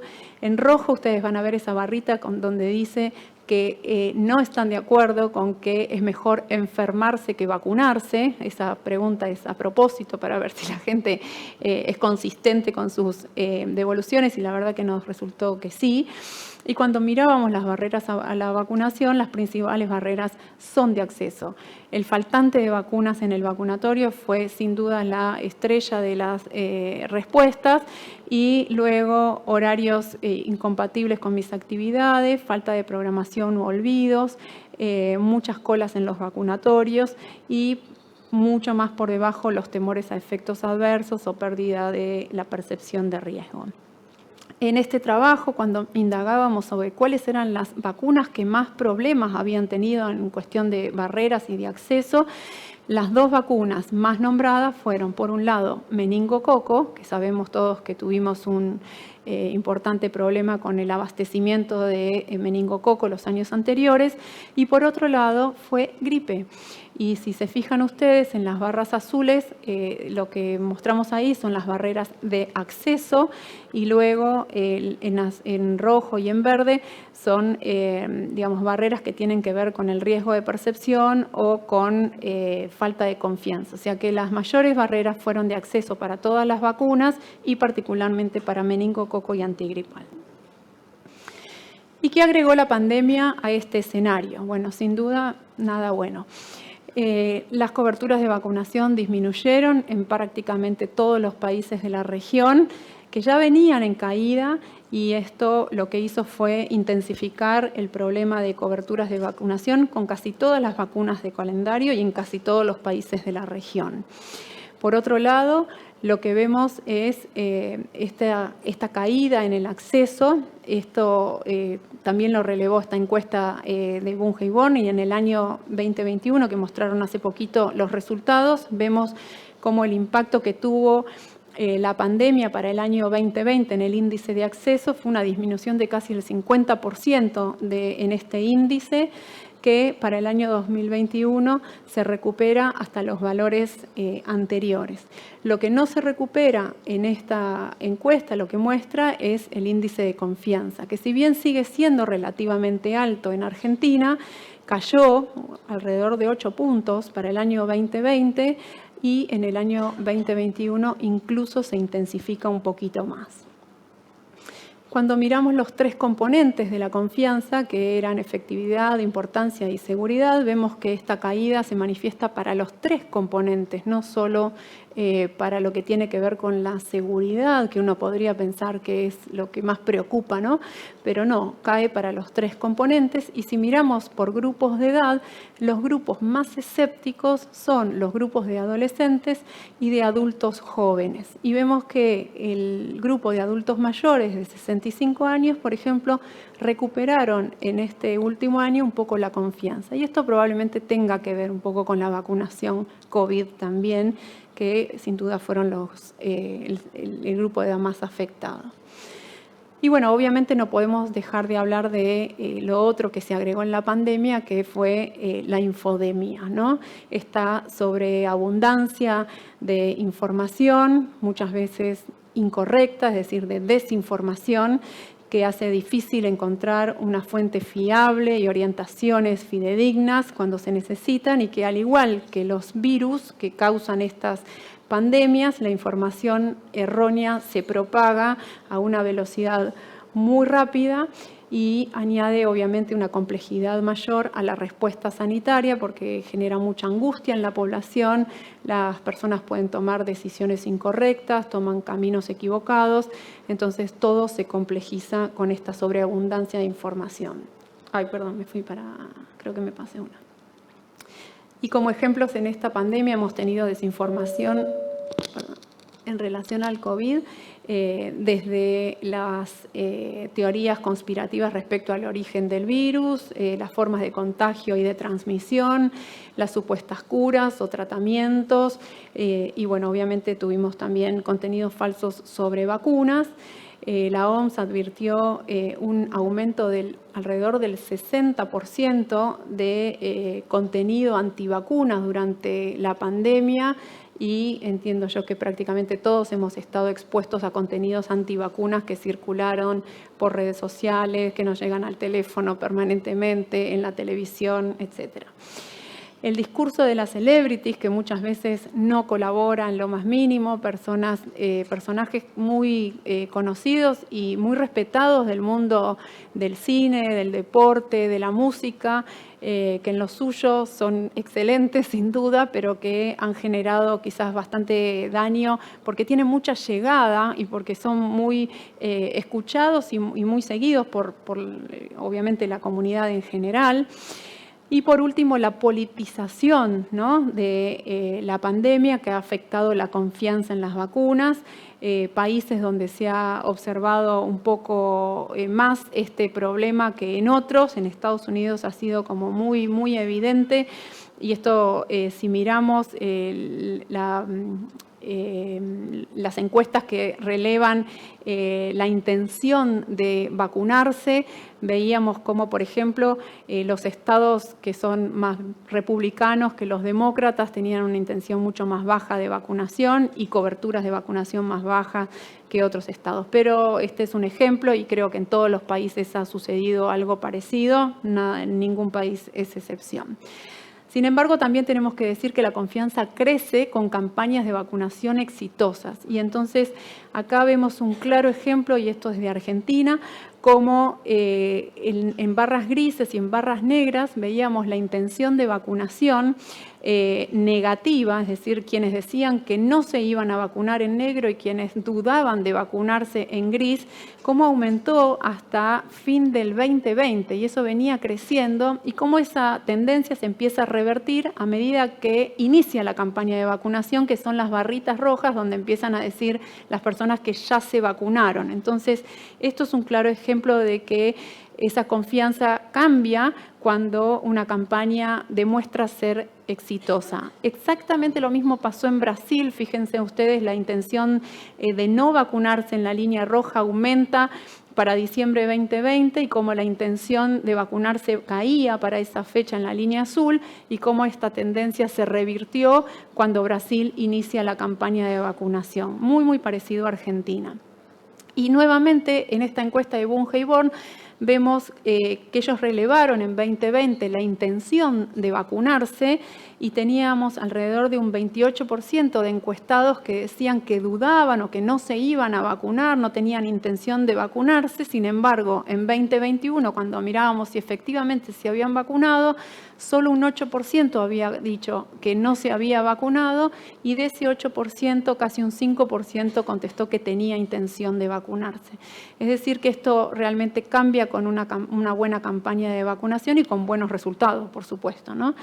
Y lo que vemos en la derecha también me parece interesante, que es que le preguntaban o correlacionaron en realidad esta práctica de vacunación COVID con el índice de confianza que relevaron en 2021.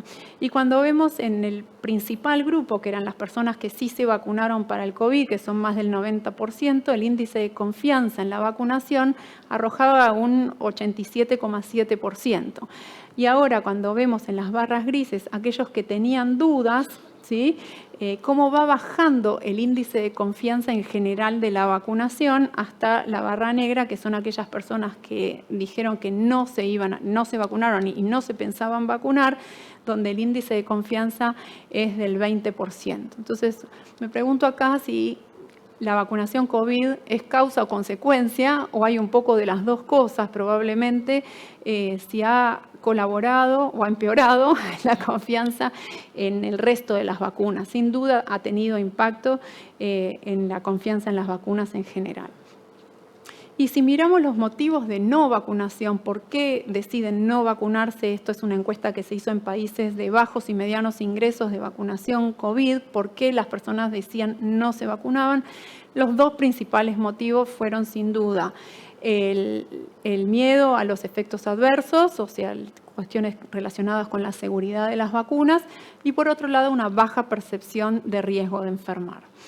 Entonces, creo que como dicen muchas de nuestras periodistas de la SABE, y estamos como cansados de escuchar, pero siempre está bueno volver a insistir en esto, tenemos que informar bien sobre vacunas, tenemos que aprender a informar. Los contenidos que se informen sobre efectos adversos tienen que ser transparentes y está genial que tengamos publicaciones periódicas sobre los ESAVI y es muy importante que podamos diferenciar correctamente causas y asociación. Eso no dejemos de hacer hincapié. Hablar de mitos contribuye a reintroducirlos. Tratemos de olvidar los mitos con la vacunación. Demos mensajes claves en las vacunas. Evitemos esas falsas equivalencias entre la evidencia de calidad y las opiniones que no tienen respaldo. No amplifiquemos los mensajes antivacunas, o sea, aunque nosotros los estemos criticando o diciendo esto no debe suceder, si les damos lugar, los estamos amplificando de alguna manera, o sea que no darles lugar. Y por último, no olvidarnos que la imagen también comunica. Entonces, mostremos a la enfermedad como una amenaza y no a la vacuna. Entonces, tratemos de contribuir a recuperar esa percepción del riesgo desde las imágenes también. Creo que esto es algo importante que por ahí hemos dejado de lado con siempre mostrar la jeringa, la aguja, el niño llorando cuando lo pinchamos. Bueno, por último, contarles un poco nuestro grupo de confianza en vacunas Latinoamérica. Esto ha sido una iniciativa de la SABE junto con SBIM, que es la Sociedad Brasileña de Inmunizaciones, y donde se ha sumado la Universidad de Salud. Es un trabajo colaborativo que venimos haciendo desde el año 2019, tomó forma durante la pandemia, tuvo que ir transformándose un poco por el contexto que vivimos, pero hemos formado un grupo de trabajo con representantes y referentes de distintos países de la región, que estamos juntos con estos principales objetivos: tratar de conocer los desafíos comunes de los países de Latinoamérica, proponer estrategias para fortalecer la confianza en la vacunación y de la población en las vacunas, neutralizar los movimientos antivacunas, proponer herramientas de comunicación más efectivas. Creemos que nos falta todavía un paso en la comunicación en vacunas, generar evidencia científica relacionada con la confianza y en la población y con el equipo de investigación en salud en relación a vacunas. También transmitir esta importancia de la vacunación en todas las etapas de la vida, como dijo Nati, dejar de hablar del calendario pediátrico, sino de la vacunación en todas las etapas de la vida, y compartir experiencias, noticias, artículos, entre otras cosas, que creo que son de mucha ayuda. Cuando escuchamos las experiencias de otros países podemos aprender un montón y bueno, si obviamente las estrategias son exitosas, copiarlas. Hemos trabajado en campañas de comunicación en la web, hemos hecho cursos de capacitación, trabajado en jornadas científicas, participado, hemos hecho varios encuentros virtuales sobre esta temática y estamos haciendo actualmente un monitoreo de la confianza en las vacunas con foco en población general y en el personal de salud. Tenemos mucho trabajo por delante, así que obviamente los invitamos y las invitamos a sumarse a nuestro grupo de trabajo, quien quiera, tenemos mucho para hacer, así que todos y todas son bienvenidas, y obviamente a seguirnos en las redes y a difundir los mensajes y bueno, compartirlo con sus colegas, con sus amigos, con sus familias, porque este mensaje va para toda la población en general. Bueno, creo que nada más. Muchas gracias.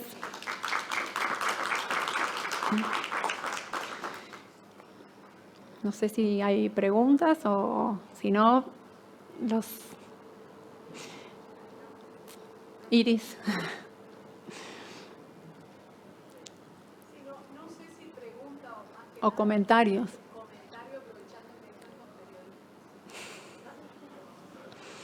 Me parece que en estos tiempos, sobre todo de pandemia, han tenido un rol clave, o sea, la información ha sido clave. La mala forma de comunicar de muchos de nosotros y también algunos medios y algunos comunicadores que han comunicado mal también por ignorancia o por decisión propia o por lo que sea. También creemos o creo que desde el sector público, de quienes comunican, desde las autoridades en todos los, estoy hablando no solamente de Nación, sino de las jurisdicciones, creen que si actualmente salen redes sociales está todo solucionado, y minimizamos que hay todavía un gran pool de población que sigue informándose por los métodos convencionales. Y además, para quienes venimos del interior, nuestras provincias ven los canales de Cava. Entonces, si Cava anuncia que comienza a vacunar determinado grupo etario, ese grupo etario de todo el país va a vacunarse cuando las estrategias muchas veces son diferentes. Muchas veces no, siempre son diferentes. Entonces, puntualmente en el caso de la campaña COVID, además de la complejidad per se que tiene la campaña, hemos tenido que lidiar y seguimos lidiando con las cuestiones de comunicación, y creo que son un factor clave que ha hecho o ha mellado en la confianza en las vacunas.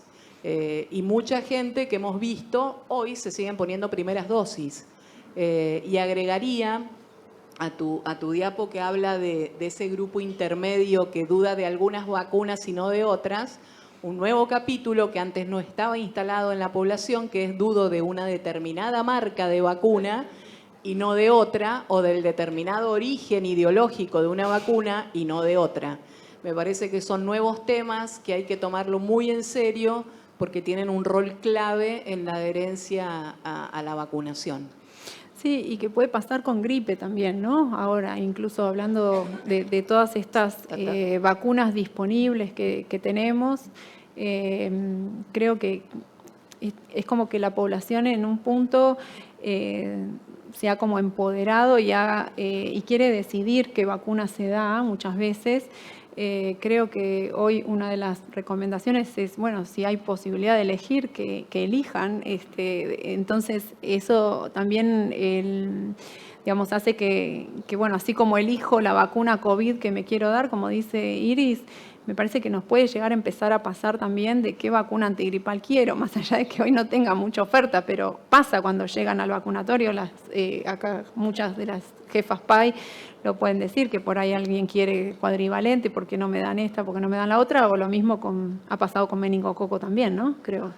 Sí, Ana, coincido con vos y también con lo que decía Iris. Creo que vivimos en un tiempo donde la gente está sobreinformada y no toda la información que recibe es buena, ¿no? Digamos, es basada en la evidencia.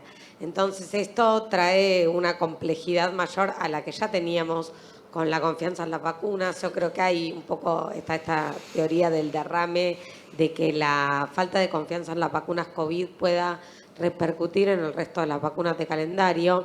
Si bien al principio, por lo menos yo pensaba, bueno, ahora la gente va a ver cómo se comporta un virus para el cual no hay vacuna, no hay tratamiento, entonces va a ver la importancia que tienen las vacunas. Pero bueno, al mismo tiempo creo que hay cierta parte de la población que lo vio así, pero otro sector que no, la politización de la cual hablabas. Y otro punto fundamental, que es que cuando hablamos de comunicación en vacunas, no solamente hablamos de los medios masivos de comunicación y de las redes sociales, sino de la comunicación en consultorio, cosa que en general en la facultad no nos enseñan. O sea, en la facultad no nos enseñan muchas cosas, por lo menos yo puedo hablar de la UBA, que es donde yo fui, estoy orgullosa de haber ido, pero la verdad es que no nos enseñan a escuchar, a ver cuáles son las dudas, nos enseñan a indicar mucho y no tanto a escuchar. Entonces creo que eso es todo un aprendizaje y un cambio de paradigma que tiene que haber, porque realmente eso puede cambiar ese medio, ¿no? Entre los que se vacunan habitualmente y los antivacunas. Bueno, con una buena estrategia de comunicación también en consultorio, eso creo que puede cambiar mucho. Sí, y que no nos moleste que nos pregunten, ¿no? Porque a veces me parece que pecamos un poco de soberbios y creemos que lo que indicamos la persona se lo tiene que dar porque se lo estamos indicando. Y la realidad es que, digamos, la población tiene derecho a tener dudas, y más con tanta sobreinformación y demás.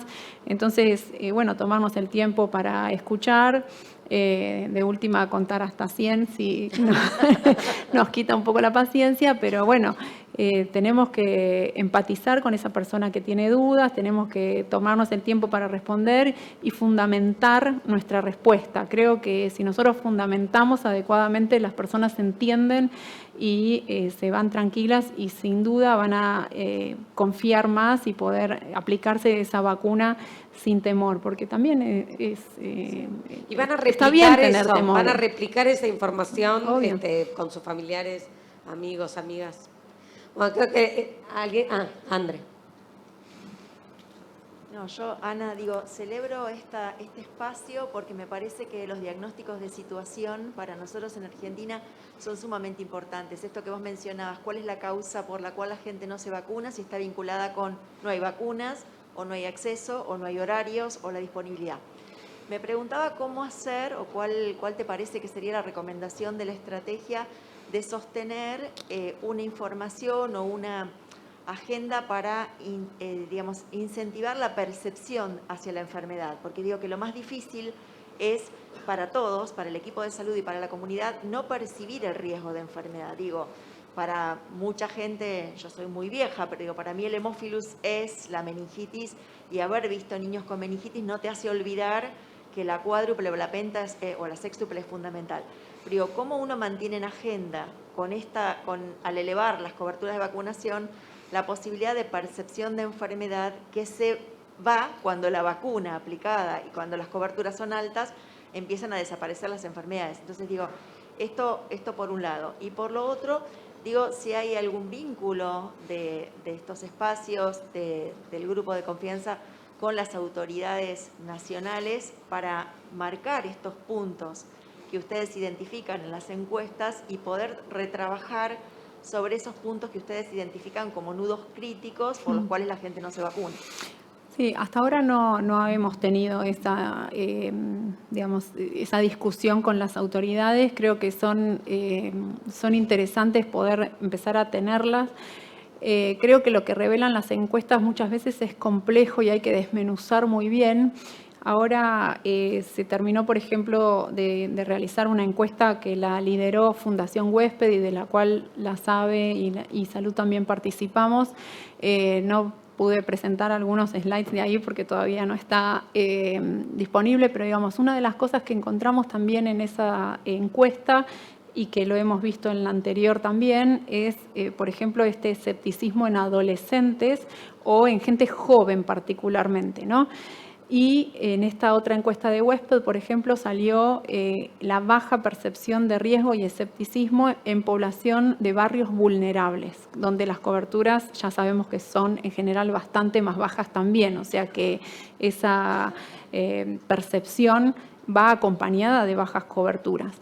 Entonces, me parece que a veces el mensaje tiene que ir individualizado, tiene que ir dirigido a diferentes sectores. No podemos dar el mismo mensaje para toda la población porque le estamos errando el camino y ese mensaje que damos general quizás le llega a muy poquita gente y no le llega a otras personas. Ver cómo se informan esas personas que viven ahí y que tienen esa percepción baja de riesgo, quizás no es la misma forma que cómo se informa otra persona. Entonces, esas estrategias que hay que empezar a individualizar y a trabajar quizás de otra manera, con referentes de los barrios populares, con, no sé, en grupos, ya lo hemos visto, con pueblos originarios, donde el trabajo llega a través de, por ahí, los líderes de esas comunidades, o en las escuelas, que es algo que no se viene trabajando, como dice Florencia también, desde las universidades también, el trabajo de campo, empezar a trabajarlo de otra forma. Y muchas veces me parece que estas nuevas tecnologías que hemos tenido y que hemos adquirido, por ejemplo, ahora con vacunación COVID, estos recordatorios son espectaculares porque en muchas de las encuestas una de las principales causas es me olvidé de llevarlo. O sea, el olvido, la falta de tiempo, quizás con esto de un recordatorio y obviamente contar con un sistema nominalizado y un registro nominalizado de donde podamos ir a buscar a esas personas que le faltan también. O sea, creo que es un trabajo multifactorial, no podemos pretender solamente con una campaña de comunicación que la gente acuda a demandar la vacuna espontáneamente, sino que también a veces tenemos que ir a buscarlos y hacer, bueno, ustedes la tienen mucho más clara que yo, de trabajo en terreno, ¿no? O sea, eso es clave también. Ana, creo que Ricardo tenemos sí, la última pregunta de Ricardo y después el almuerzo para retomar a las 14. Ana, muchas gracias por la presentación y en realidad es volver un poquito a lo que habíamos comentado en la mesa anterior que yo creo que es importante desde el punto de vista regulatorio, de volver a darle espacio a la investigación clínica con los pasos que tenía la investigación clínica. Una aprobación de emergencia de una vacuna es una cosa y una aprobación regular es otra. Entonces, tener todas las vacunas aprobadas de emergencia no le da mucha confianza, entre comillas. Entonces, de ahí que tenemos que también jerarquizar eso de volver a la historia de cómo se desarrolla un producto farmacéutico para lograr una aprobación regular, que es lo que siempre se ha tenido con los productos farmacéuticos. Ese aspecto regulatorio que ha tenido tanta importancia en el tema COVID, me parece que también es algo que le da confianza a la sociedad y creo que jerarquiza a seguir los pasos de la investigación clínica para lograr una aprobación regular. Sí, sin duda, no es menor y aparte ahora la comunidad está atenta a estos temas, no pasan desapercibidos. O sea, y tener una vacuna, como bueno, celebramos que el Ministerio haya aprobado la 4ª dosis, por ejemplo, para personas que tienen que viajar, porque tener una vacuna que no está aprobada por la Organización Mundial de la Salud, más allá de que la vacuna sabemos que es excelente y es muy buena, a la población le puede llegar a generar desconfianza eso, y es válido que suceda. Entonces, los aspectos regulatorios son claves, son fundamentales, sin duda. ¿Cerramos? Bueno, los invitamos entonces y las invitamos a pasar al almuerzo y que estamos regresando 2 en punto. Por favor.